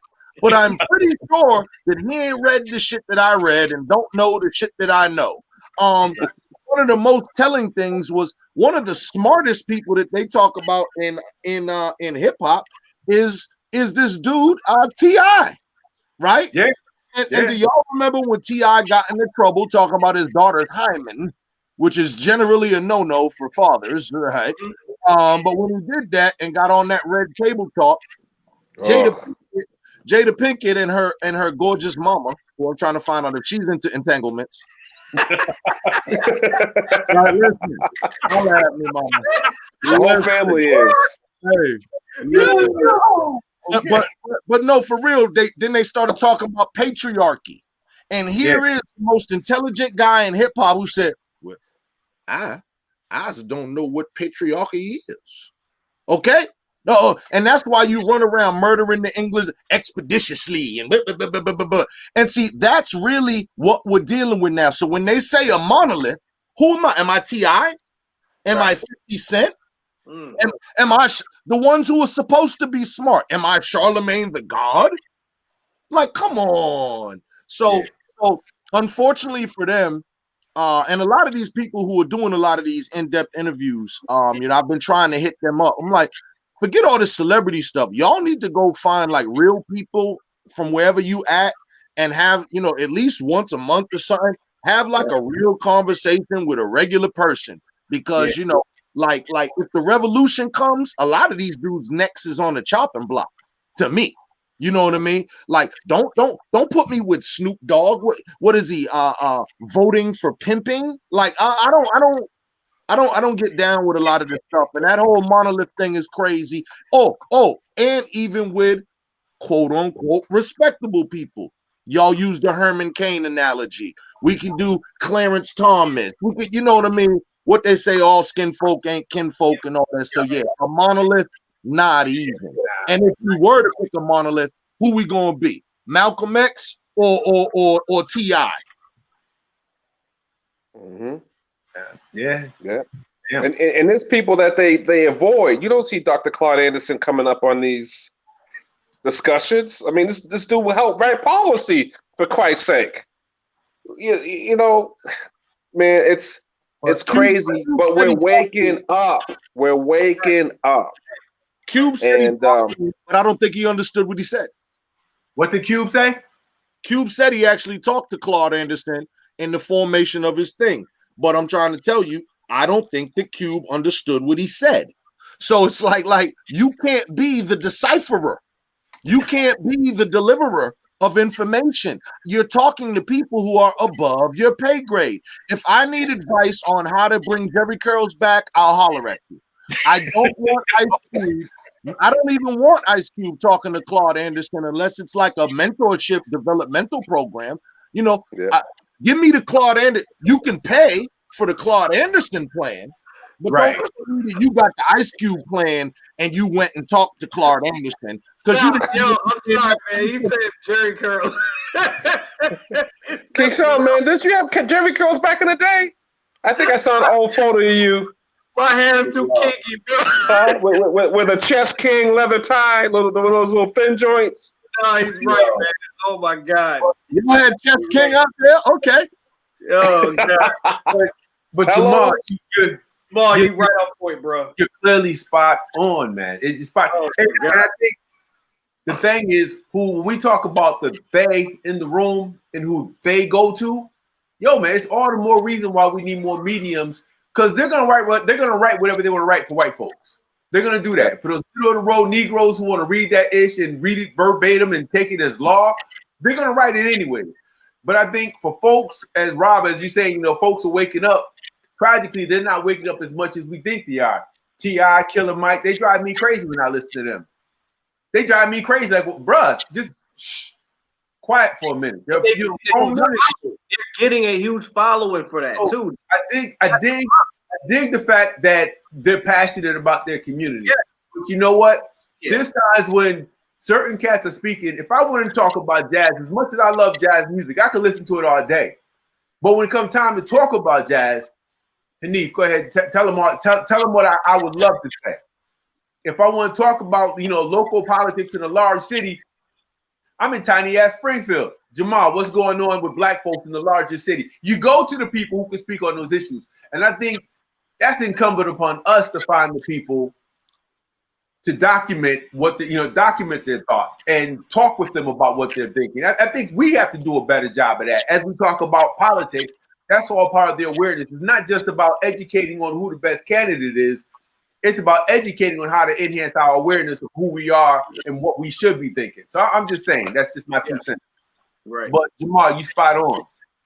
Did anybody else want to talk about that a little bit? So I think we already tackled the whole all black people liberal. Man, these terms, man, it's like, where are these terms coming from? For real. And who's putting these terms on us? You know what I mean? It's kind of like the old saying. Rob, my 11th grade history teacher would never fucking lie to me, so watch your mouth. I caught a detention for pushing back on my history teacher when she told me that Hannibal of Carthage was white, and I said, "Nah, he's not." I earned a detention for that because I couldn't tell Karen no. But it's just like Hannibal the old saying. Hannibal Lecter, he white. Yeah, that Hannibal. Keyshawn Lecter, that dude's white. Yo, it's kind of like they say, follow the money. So bringing it back in. So Rob, you were saying, are we liberal? They say, you know, they tend to throw us in that liberal pot because it seems like we're always fighting for social justice issues. That's the narrative they want to put on us. Thank you. But that's it. That's the narrative they want to put on us. They want to infuse us with that. They want to overlay that on us. That's their narrative. You know, that whole argument with like, oh, we got criminal justice reform. That presupposes that every person that's black is a criminal. Right. So you mean when Donald Trump said that he fought for reform, court reform, prison reform, that debate? I tried to watch it, but I couldn't. But when they talked about race relations and he brought up the prisons and cages and all that other shit, so that we don't fit in that box is what you're saying. But we're liberal, so we should be supporting Dominic Trump. What's his name? Dominic Trump? Donald Trump. That's his name. Look at Keyshawn. Yo, I swear it wasn't up purpose. Marquee on it. He likes the blacks. He likes the blacks. It's interesting. I wish I could find it, but I saw a video of a black woman talking to this LGBT couple about how she was upset at LGBT community trying to what she say once again hijack another movement about focused on Black people. And she said, if you want to be honest, most Black people are actually very conservative, and as you define conservative, what we believe, but that doesn't mean we're Republican. And I think it's a very interesting way to put it, because the message she was trying to get across is my values are very conservative based on what the actual definition of the word conservative is, not what you politicize the word to be. But just because I have conservative values doesn't mean that I'm going to align with someone who calls himself a conservative. Because in actuality, what are you really, politically speaking, a conservative for? You're a conservative for the things that benefit the people that have bought and paid for you, not the people that actually voted for you and put you in office. What are you liberal for? You're liberal for the people that bought and paid for you, not the people that actually put you in office. And that's one of the things that, that cracks me up. Like, I don't like either party at all. I don't think either party has ever been in the best interest of Black people, nor do I think have either party ever been in the best interest of the American people at large. Ever since we've seen the influx of money, especially from corporations and rich people in politics, many of the politicians are therefore the person who has bought and sold them. Period.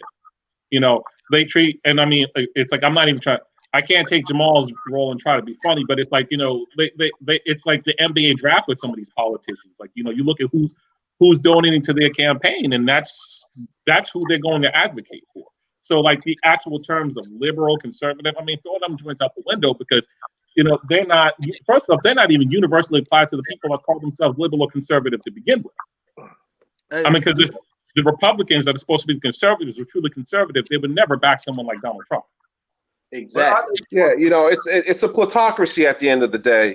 I had not an argument, but I had a conversation with somebody who was talking about the social atrocities going on in China and all, and I was like, if you juxtapose the United States with China, you're going to see make the same amount, if not more, atrocities. And the United States is 250 something years old, and China's like 3,000 years old.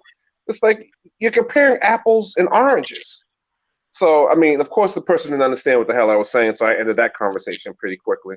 But, when you look at that whole narrative, right, when you look at white supremacy and the intersectionality, everything that they're trying to impose on Black people, you've got the media up there at the top, which is the marketing, advertising, the Madison Avenue arm of white supremacy. Then you've got all the different layers, whether it's the LGBTQ is the white, that arm of white supremacy. The feminist movement is that arm of white supremacy. Everything is encapsulated in white supremacy, but why do Black people always take the blame for everything? So are you saying we're not? But we're a monolith. Okay.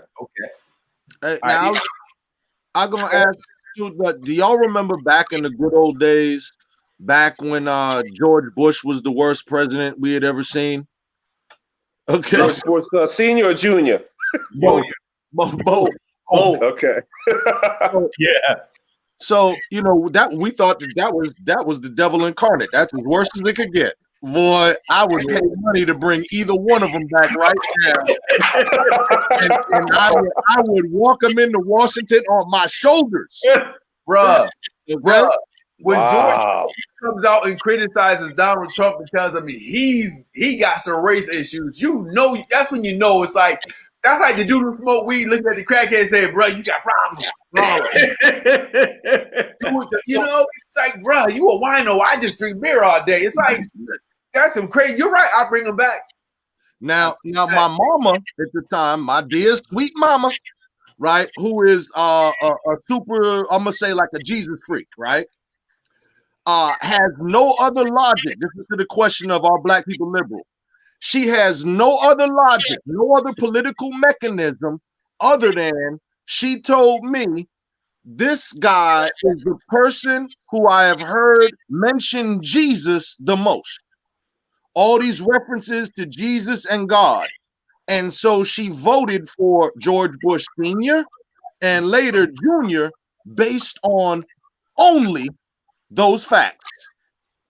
Period. Don't get me started with that because that pisses me off. And now that you Go ahead, Hanif. Go ahead, Hanif. Get him. Hey, don't say nothing bad about my All right. mama. This pisses Don't talk about Miss Jenkins. Man, well, I'm gonna tell you why this pisses me off because I am someone that believes in God. That's a Christian that believes in the Bible, but I can't stand the fact that we won't, when we talk about Christianity and religion, we won't actually have the conversation about how so much of what we talk about with Christianity and religion is still based off of this slave version of Christianity that was used to deceive and keep people bound, keep people captive. People forget, when we talk about Nat Turner's rebellion, people forget the reason why his rebellion started in the first place was because he ignored the slave master and actually read the entire book, not just the passages that they were saying to keep people in line. And when he read the entire book, he's like, wait a minute, they've been lying to us. This ain't right. And that was one of the things that sparked that rebellion. And what pisses me off when we start talking about that conversation is— Hold up, like, time out. So the fact that he was a slave had nothing to do with the rebellion. It was his reading of the Bible. No, I'm not saying that. I'm saying that's part of it. That. No, I'm not saying that's the all. I'm not saying that's the all of it. I'm saying that's part of it. Okay. So we have this issue where we want to sit there and say, oh my gosh, they mention Jesus. They talk about all these things that Jesus liked. But how are you going to sit there and talk about Trump as the candidate for Jesus when this man has had how many affairs, was a frequent visitor to Epstein Island? Oh, let's don't want to talk about that one. Has lied every day since he's been in office. Every time he's fact checked, it's showing he's told another lie. So this is the guy that's done adultered, that's done stolen, that doesn't obey government, that said on the air that he doesn't. Corinthians. And says on the air. Says on the air that he doesn't need to ask for forgiveness because he's always good. And your Bible tells you that's a lie. And that's the guy you say is for Jesus.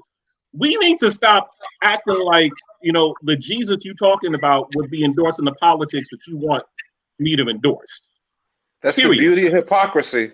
Yeah. I don't have a problem with someone who does not believe in what I believe, or who doesn't agree with what I don't with what I agree with in terms of my belief. But when you start using this belief as a tool to try to get my vote, and you're being a hypocrite at that, get out of my face with that. That pisses me off because it paints a very false picture as to what this really is versus what it isn't. So my thing is, like, there's so many people though that are like that. There are people, I ain't gonna get mad when I'm saying it. There are people in my church that I've had conversations with.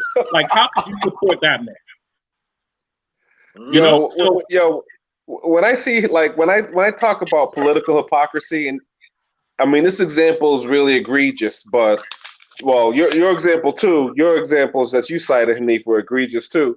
But do you remember that senator back in Arizona years ago who struck down a same-sex bill for the state and said it was religious hypocrisy, it was just unnatural, and then gets busted at the airport tapping shoes under the stall? The stall, yeah. That was Florida. Oh, yeah. Was that Florida? Was that Arizona or was that Florida? That was Florida. Florida. I mean, there's been quite a few. So, the hypocrisy there was just. I'm like, dude, these people say things and then they do things. Exactly. And they never make the connection. And when you make that connection, they look at you like you're crazy. You know what? Y'all just brought them right back into the room. We just spent 10 minutes talking about them. The bottom line is this country was built on a Christian philosophy. Slave masters and everybody before them and the folks after them. So to even have that conversation is kind of crazy. With all due respect, Hanif, I dig what you're saying. But it's like when it comes down to Christianity, man, I have to grab it with question marks and shit. I look at that the same way I do slavery. They both arrived, for me, they arrived at the same time. So, but that's another story for another day, because my mama was like Jamal's mama. Everything was Jesus, God, God, and Jesus. down home, backwoods Pentecostal. So I get it. I think that's a conversation for another show. But let me move on and ask this. Black candidates matter most to black people. Do we only vote black? Talk to me. Obviously not. No. But go ahead. I wish. That's the myth. I'm thinking of like, I tried to pin down 5 myths that pertain to black people and our vote as we talk about how relevant our vote is. Let's talk about the myth. Do we only vote black? Did we only vote for Barack Obama because his father was that's another one. I mean, that's the only example of us like voting black. I mean, Jamal said it. Every brother's not a brother. Yeah, every Chuck D voice. Kinfolk and kinfolk. That's what it is. So I mean, look. We all know that everybody that runs for office that is black may not be for us. They may get the base up and want us to be all for them, but when they get in office, they change their vibe. They go with the current, and they don't go what we want. They don't go for the people that they got voted in. Some of these politicians that are black ain't really for us. They want to be in that old guard and want to have that movement of power, but then forget about where they come from and don't even visit the communities that they got voted in for. They come in only during election time. But then you have some. I'm not going to do anything that's just for black people. No, it's Come not. on. But when they come to us and we put them up to be voted for and they ask us for their vote, but once they get in and they see they can get an entire city to vote or an entire state to vote for them, we become secondary. Our concerns become secondary, and they only come to us during the election year wanting to do things in our community or for us, thinking that we're going to get their vote.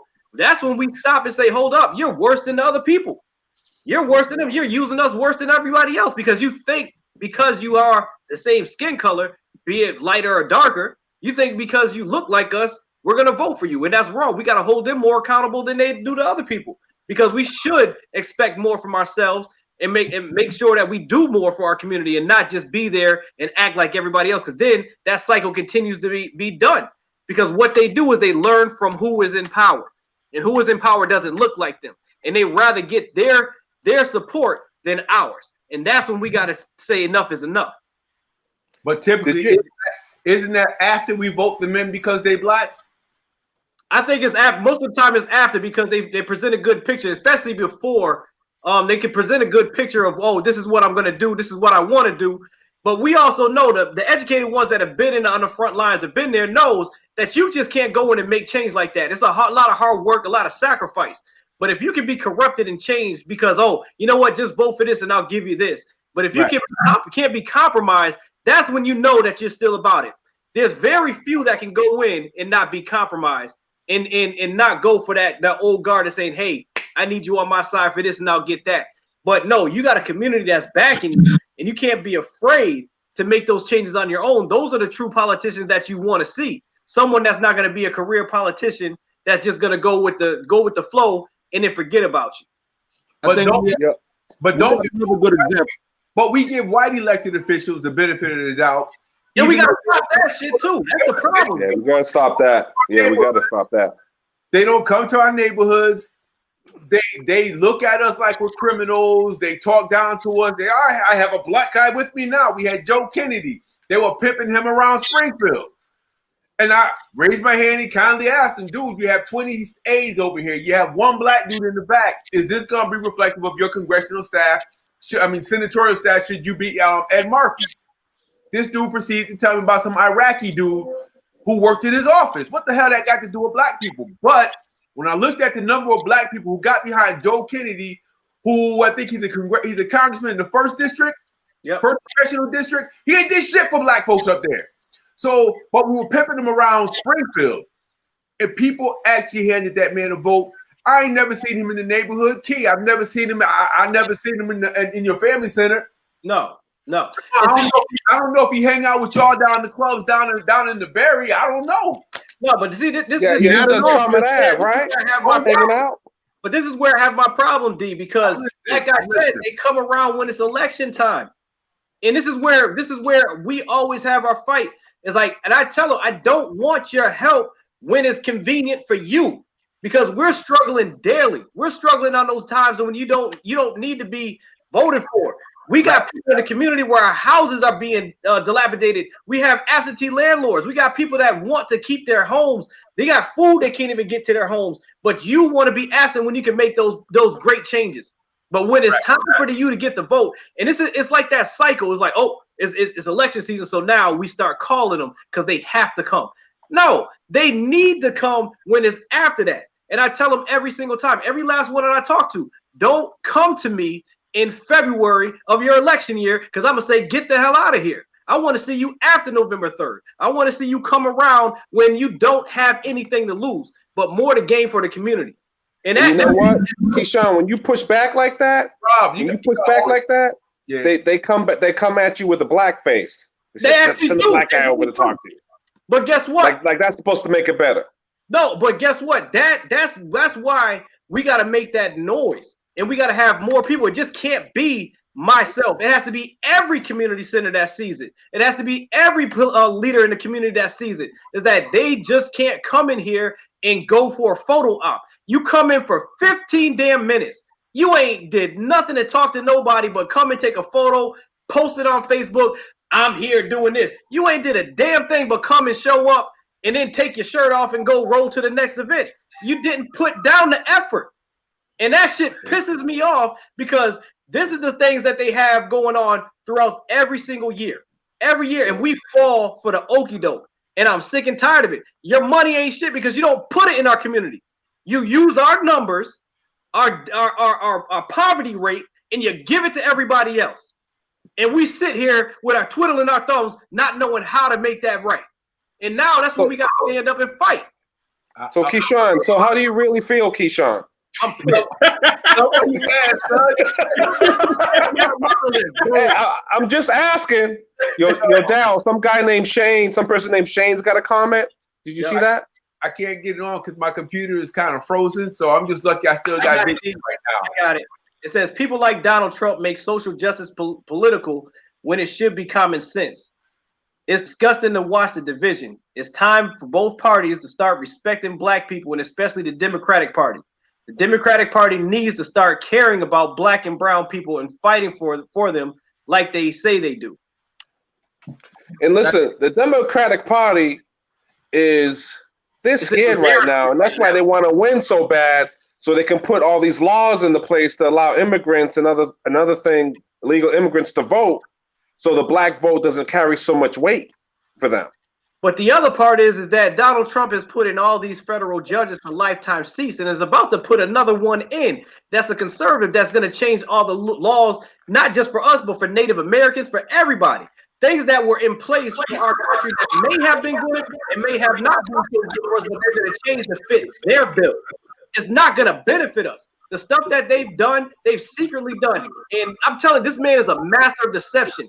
He's lied on purpose every single day. He's done everything wrong so the people behind him can make these national, local, and federal changes in policies and procedures that happen locally for us and nationally for us that screws us up in every single way. Just like you said in Kentucky with the black guy that just didn't even give the evidence to the grand jury.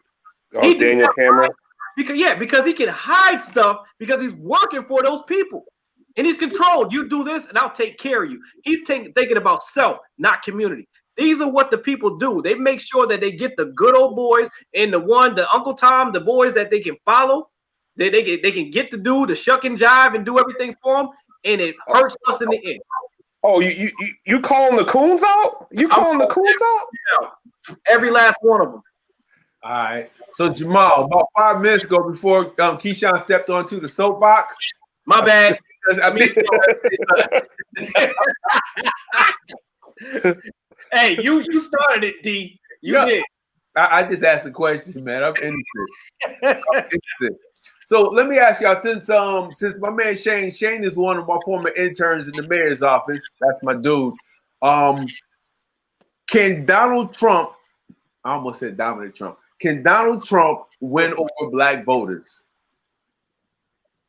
Some of them. Yeah, I was gonna say he's won over a bunch of them already. Yeah, well, Diamond and Silk, right? All right. But you know what? It's like you say that, though. There's a lot of black people that are so upset with the Democratic Party that are truly going to listen to Donald Trump and see what he really has Rightfully to say. So, they're upset. And Rightfully I can't be mad at him. I can't be mad at him, but I look at how disgusting and hateful this man is. I can't get past that. To even look at his policies or his whatever his economic plans are, I can't get past the fact that this man is such a devil and deceitful that I don't want to listen to what you have to bring to the table because all of it is evil to me. And it only benefits you and your boys. So that's the part that bothers me. So, but I can understand why people don't even want to deal with the Democratic Party because their empty promises are up. Their time is up. Yeah. Yeah. You know, one of the best political like DC biopics, I don't know if you all saw this, is The Distinguished Gentleman with Eddie Murphy. You remember that movie? Yes. Where he's like, the dude's like, if you want money, I've got the gun advocates, the agricultural advocates that will give you money. But if you're on the other side of the argument, I got those folks that will give you money. So either way, you're gonna win. You're gonna win. So the thing is about Trump when it comes to black votes is that there are always going to be black voters that are going to vote for someone like Trump. Some of them are doing it because of their alignment with the Republican Party. Some of them are doing it because they believe whatever the propaganda is about them. But man, that's the same thing with the Democratic Party too. I mean, for the same reasons we're talking about why black people are going to vote for Trump, are some of the same reasons why we're going to have black people voting for Biden too, because they're going to believe what's being said is going to be in their best interest and not actually going to find out whether what's being said is in their best interest or how to follow up to make sure that what's being said, at least some of it can be held to task for. But man, Trump has got this machine around him that he says the news is fake unless he says it's not. It's like we can't rely on signs unless he says it's valid. So he's got this machine around him where you got people that are gonna believe whatever he says just because people are more, and I think both Ty and Jamal said it earlier, people are more invested in the personality than they are in the substance behind the personality. That's crazy. I just want to, since you mentioned Biden's name a couple seconds. If I'm a felon just coming home from a 20-year sentence because of Joe Biden and that bullshit bill that him and Hillary put forth. Another thing about how perspectives change over time. Bobby Rush, member of Congress, said the other day, I'm ashamed that I voted for the 94 crime bill. You ashamed of that bill? Not at all. In fact, I drafted the bill, as you remember. I know that. Unless we do something about that cadre of young people, tens of thousands of them, born out of wedlock, without parents, without supervision, without any structure, without any conscience developing, because they literally, I yield myself 3 more minutes, because they literally have not been socialized. They literally have not had an opportunity. We should focus on them now, not out of a liberal instinct for love, brother, and humanity, although I think that's a good instinct, but for simple, pragmatic reasons. If we don't, they will, or a portion of them will, become the predators 15 years from now. And Madam President, we have predators on our streets that society has, in fact, in part because of its neglect, created. Again, it does not mean because we created them that we somehow forgive them or do not take them out of society to protect my family and yours from them. They are beyond the pale, many of those people. Beyond the pale. And it's a sad commentary on society. We have no choice but to take them out of society. Mass incarceration has put hundreds of thousands behind bars for minor offenses. Joe Biden wrote those laws. Every major crime bill that's come out of this Congress has had the name Joe Biden on that bill. We do everything but hang people for jaywalking in this bill.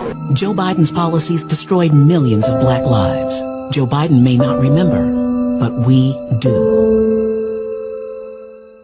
But I tell you, if you have a problem figuring out whether I couldn't take it anymore. That's Keyshawn's boy, Joe Biden. Now it's crazy. Yo, everybody talking about D. Yeah. Aloysius Moore. Come on, Keyshawn. Boy, listen. Joe Biden is not my boy. He was not one of my choices. Wasn't he down at the family center? Come on, man. We got company today. We got our cousin Jamal Crawford from Boston. We got company today, y'all. Let's get this right. Yeah. Like you said, the lesser two evils. This is what it is. Joe Biden was not my first pick. And I'm being real. My first pick and the person I donated to his campaign was Cory Booker. I was a Cory Booker fan. You might not be, but I was. Biden was not in my top 5. But the spin that the Democratic Party has put on this man over the past few months, you sat back, is unreal. Because right there, he said, and he never called them predators. He never called black people predators. And he did. But the one thing that he did in his last debate was probably the only thing that people have been asking for the past 20 years is to apologize about that 94 crime bill. And he finally did. What's an apology gonna do? Huh? What's an apology gonna do? I'm sorry. I know somebody that if I apologize for slapping in the face, they don't want to hear that. Keyshawn, listen. A lot of people talk about Joe Biden's 1994 crime bill and stuff like that, but no one talks about the bills that he co-sponsored.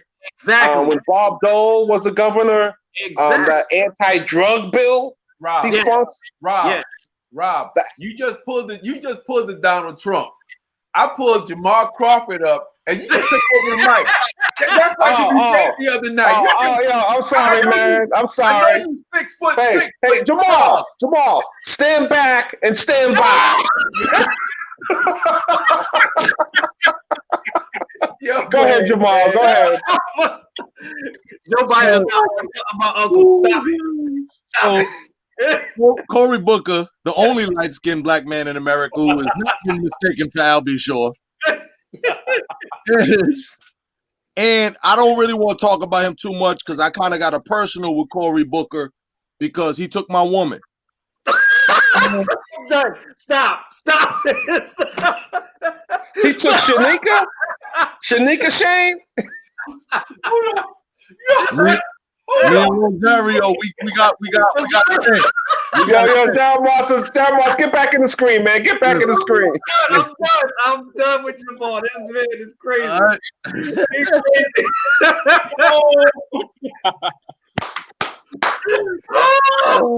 Okay. But so for real, when we deal with something like Trump and all of his, thing, and then Biden and all of his thing, and we really talking about Lucifer and Satan. Well, let's look at that. Lucifer, right? The son of light, right? Son of the morning, right?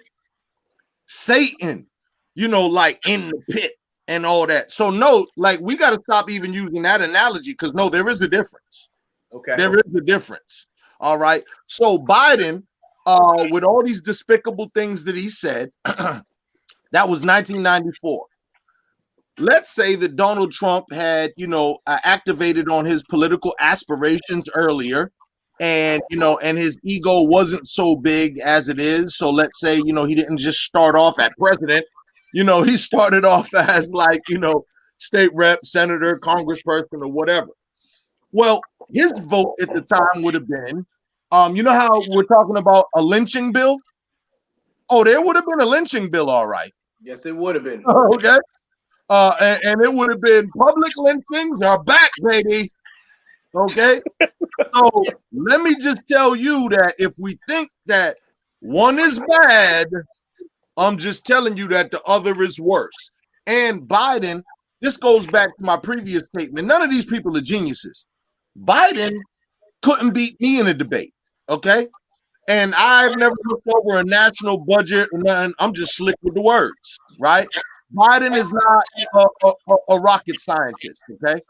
So at the end of the day, that's why back then he was moving on that because people told him that was the right way to move.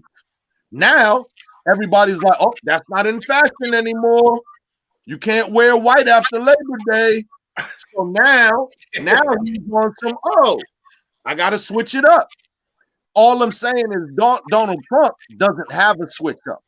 Donald Trump is the same guy who took that ad out that called for basically the public lynching in Central Park. Let's put up some gallows for those Central Park Five. And then years later, finding out they're innocent, still won't apologize. Exactly. Okay? Now, the only benefit to a goofball like Donald Trump is, and I just was talking about this in some of my revolutionary circles the other day, like how Kim Kardashian got that sister out. Yep. Right? Okay. See, because he's enamored by celebrity and all that type of shit. You know what I mean? And, you know, and her gigantic booty probably didn't hurt either. You know what I mean? So she goes in there, she tells him, all of a sudden he's listening. Well, y'all know about Tupac's stepfather, Mutulu, right? Mutulu Shakur, right? Y'all know about Imam Jamil Al-Amin, right? Yep. We really can't do nothing about Mumia because that's a state case. But I think that Donald Trump is goofy enough that the right person could come to him and perhaps sway him on some of these cases that, like, he's goofy enough if the right person goes in there. So I hope that they do. And then the last point, that clip you did started off with Killer Mike. I know Killer Mike. I've known him for a long time. You know, I got a lot of love for him. But I gotta tell you this too. Back to the whole rappers and celebrities can't be leaders. Yep. Let me tell you, the first battle is with self. Okay. I have a very hard problem taking advice on some Black Nation, what it's going to take us to move us forward, from a brother who is 300 pounds plus. Okay, and I don't mean that as an insult. I'm dead serious.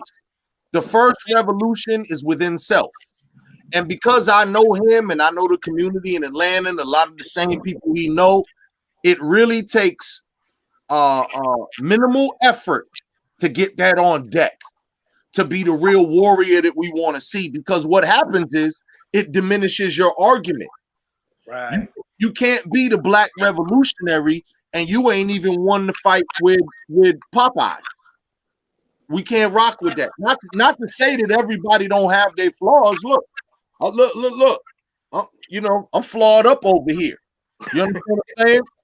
But what I'm saying is, you at least gotta be, to me, functional. If the revolution was happening 3 blocks away, Killer Mike can't run to it. That's a problem. Okay? So that's what I'm saying. My bad. I'm trying not to laugh. I'm just. It's super real, stage, bro. But you're right. You're right. You're right. Are you really right? Oh, and let me say this. Go ahead. You know, he's a millionaire and all this, so let me not even do that. I'm gonna also use some people that I know in the game who have mental deficiencies. So in my world of, you know, being in the hip hop thing, there's a couple of super duper celebrities, gazillionaires. I'll mention one because I don't think it's a big secret. Baby from Cash Money. Baby is illiterate, bro. Cannot read nor write. Okay. Now, at some point when you're a millionaire, so once again, me and my personal battles with health or whatever, that's one thing. But if you're a millionaire, I mean, bro, you could hire Holly Berry to come to you how to read. Okay. You could hire Billy Blanks to come teach you Taebo. Yeah. Okay. So to me, the higher up on the tree you are, it's like the excuses are less and less. You're not dealing with everything that like we dealing with. You got good health insurance. You can go get you some, you know, a nutritionist, a dietitian, this or that, an educator. So that is also kind of an analogy for the masses. because we got to do better at informing ourselves. Absolutely. And bigging up our own armor before we want to go out into the world and then be the gurus and the teachers of everybody else. Want to talk on big platforms and don't know what the word patriarchy means. Yeah. I'm going to slide over. We're going to digest that one. Damn, T.I. And I like T.I. Damn. All right, here we go. My sister, Emma Genesee, phenomenal artist. For folks, if you don't know, slide by her page, check out her artwork, go down, check out the mural if you happen to be in the Springfield area. Also, she has her artwork displayed down in Worcester. Her name is Emma. She has a question for the fellas. This is the last one, is 155. Here we go. I mean, we at the 155 mark. We got 5 minutes left for the 2-hour mark. Here we go. Are there any politicians that you see doing right by Black people? Are there any politicians doing right by Black people? We're a critical group. Who we got that's actually doing the right thing that has been elected for office? Anybody? In Boston, I can speak to some local people who I think that their heart is in the right place. While I still don't always agree with every policy or whatever that they might get behind or whatever, at least I don't think that they are, scumbags and, manipulators and that type of thing. So for somebody on a national level that everybody probably knows, like Ayanna Pressley, yep. Right. I was about to say that. So that's sis. She been sis, from her early days in politics before she was even in elected office. So got super love for her. But once again, even though we may not agree on every certain policy that she rocks with, but I know that her heart is in the right place, and I know her head is in the right place, meaning where some of these people that you're like, man, they just stupid. Nobody could call her a dummy. You know what I mean? Nobody could call her a dummy, and nobody could say that she's like, an angler. So, disagreements are normal in adult conversations and politics and all that. That's okay. But I don't think she's on the take, and I don't think she's stupid. So, and she's a great example for young Black women and just, people in general who want to go into a career of politics. I think her story is inspiring and remarkable. Future Black history book person. Yeah. Definitely. I honestly, I believe that we do have some politicians that really want to be for the people, and those people are really targets to be muffled by other politicians, and we know that. I mean, you look at what we have in some of our city councilmen that their heart's in the right place, but they're young in it, and you might not agree with a lot of them, but sometimes you can work with some. I know, but some you can have a conversation with behind doors and really check them. Some that you can call and have a real conversation. We do. We have a couple of city councils that are on point. We do. Yeah, but and I'll take just for example, just because I just had a personal conversation with this one was Adam Gomez. That's and I'm gonna be real. Called him. And the conversation I had is like, yo, man, we fam. This ain't even about politics. You need to run your center.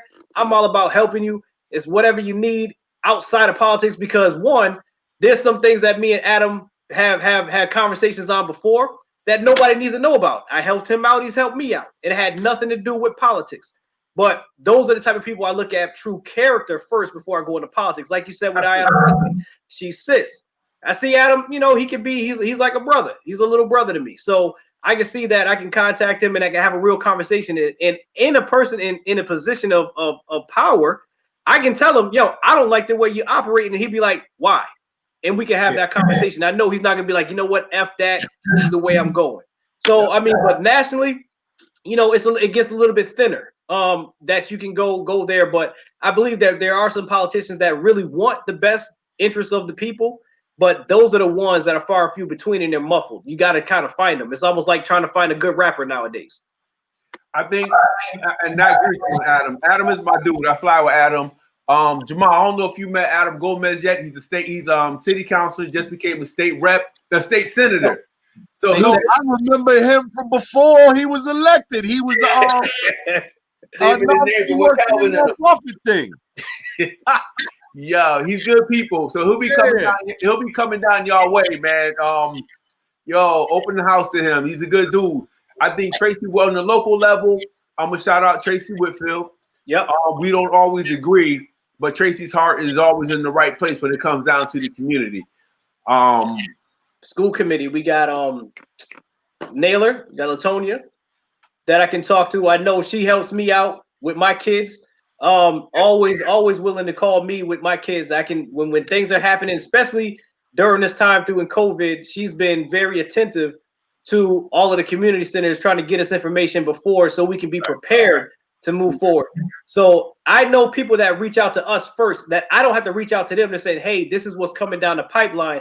I gain respect for people in those positions. I may not agree with them fully on certain things, but I have respect for people that will reach out and say, hey, I need you to be aware of this. And so it keeps me to say, you know what? I think they really are trying to get this thing down pat, and I'm willing to work with them.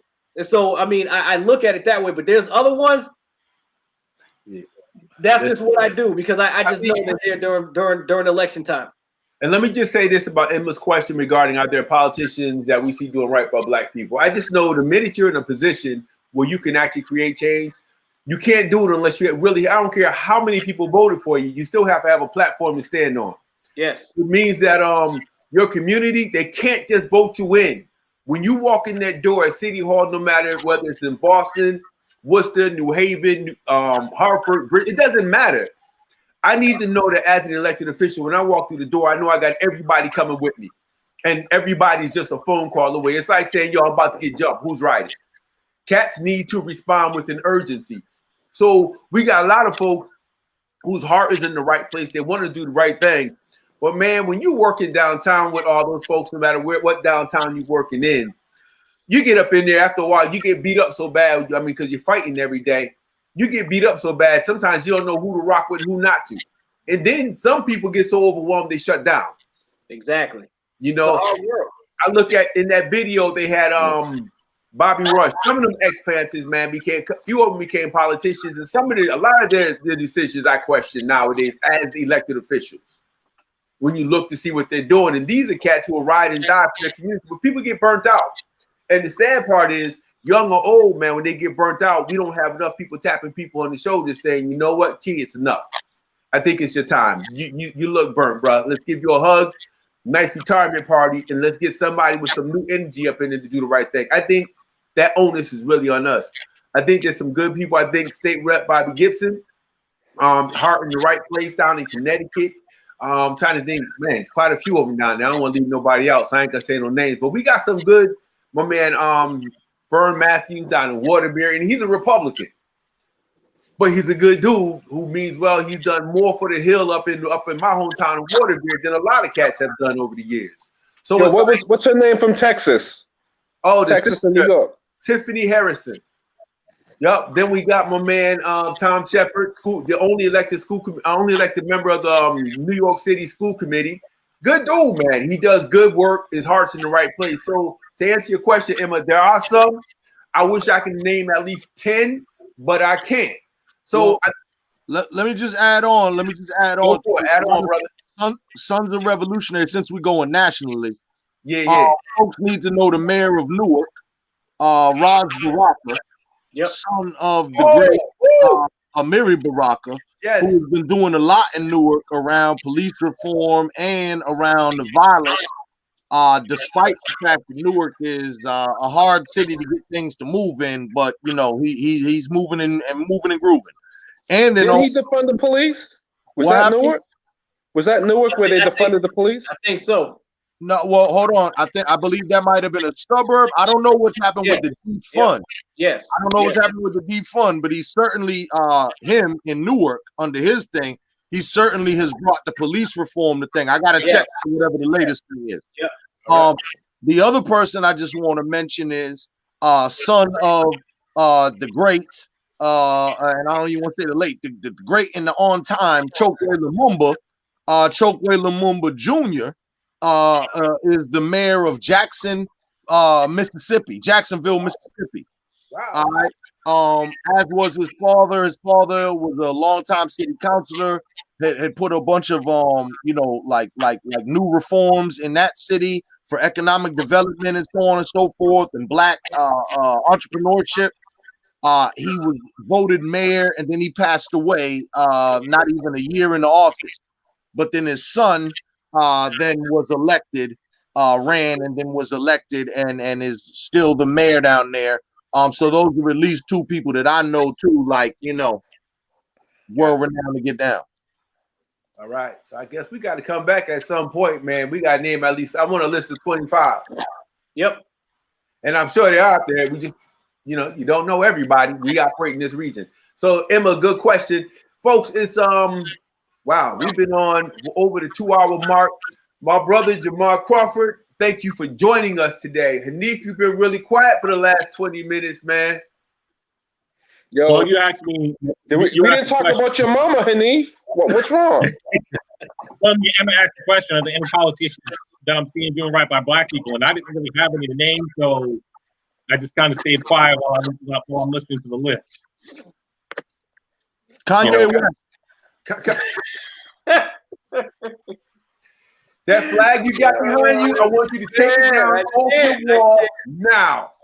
I can't deal with it. This dude. Wow. Oh, man. All I can say is, if nothing else, Ben Carson? Jamal Crawford needs to be back on the show just for moments like this. Absolutely. Because, a lot of the times, like the things we talk about, all the things we talk about on this show are serious things. But sometimes, man, like we have to remember, as serious as they are and as heated as they can be, and as emotionally invested as we get in them, man, sometimes we need to break it up and just kind of like be able to have the chance to reset.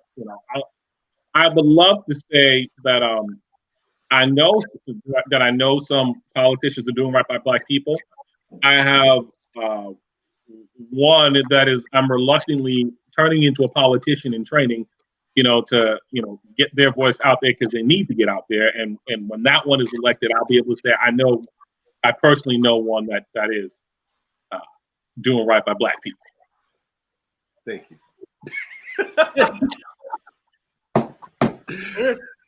Ooh, okay.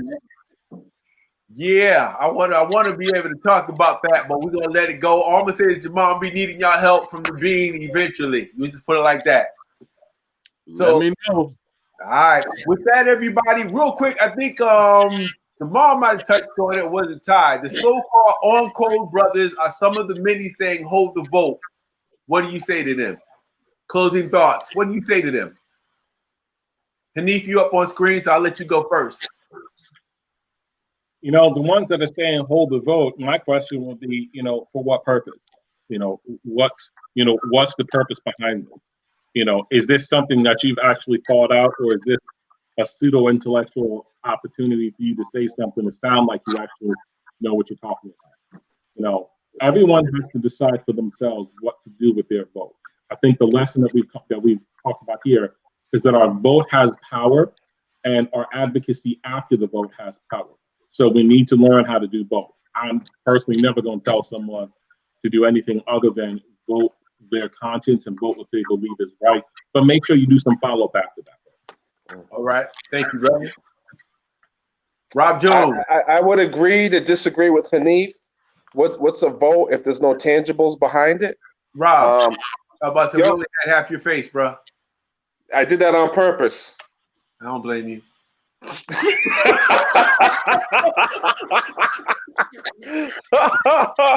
You black bastard.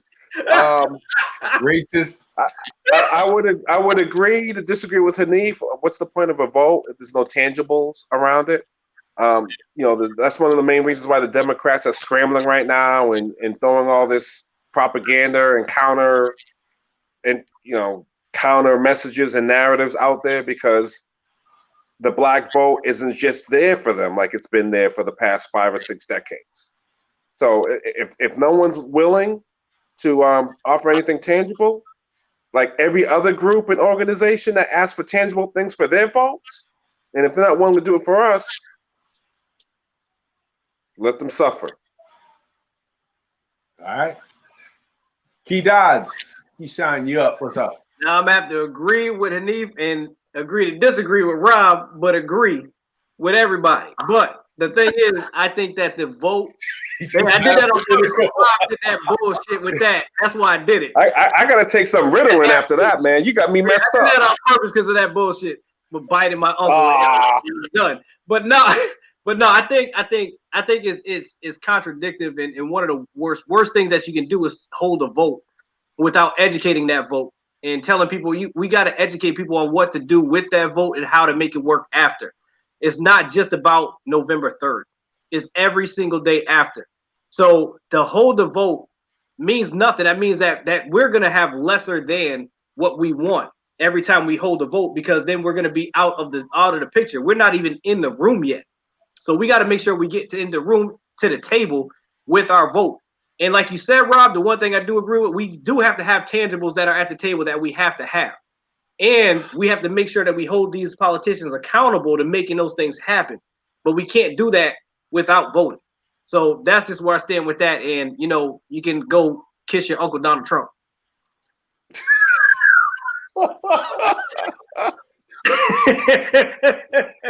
Dr. Crawford. Yo, did Biden tell you to say that, Keyshawn? I know he's sitting right next to you. Rosario Dawson did. I know Trump told you to blurt out that black bastard though.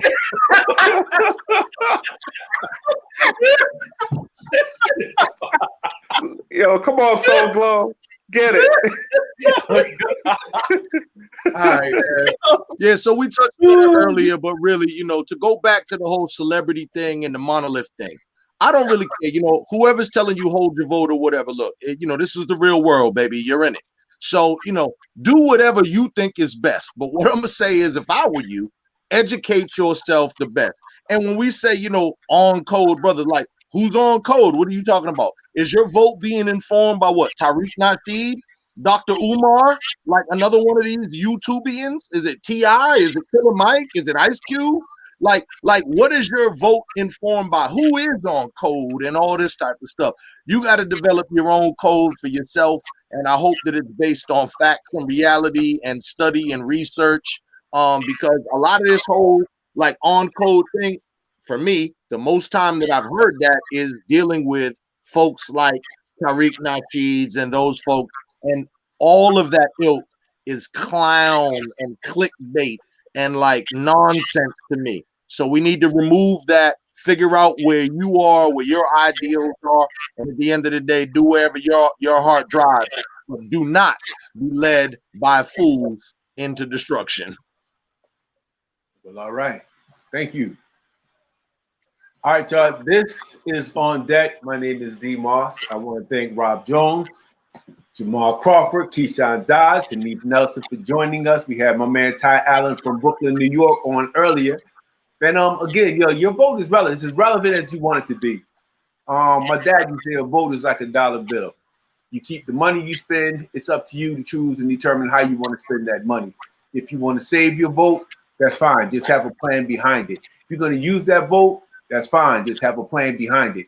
We need to make sure that we start putting systems in place. Freak a vote.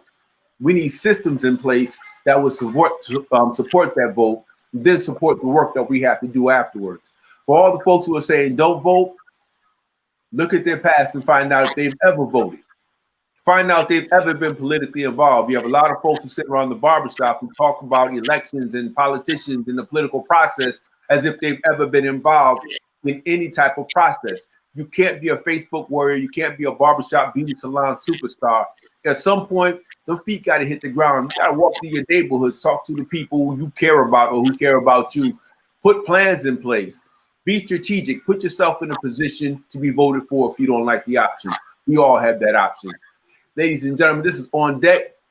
Yo, it's all about being black in America. We don't talk about nothing else. If you ain't black, no disrespect.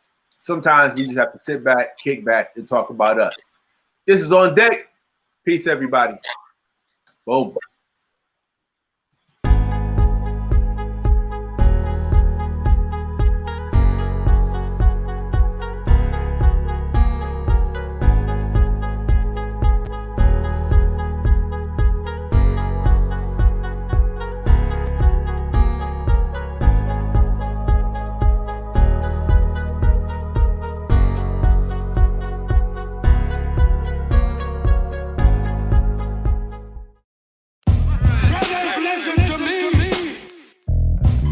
gods walked in.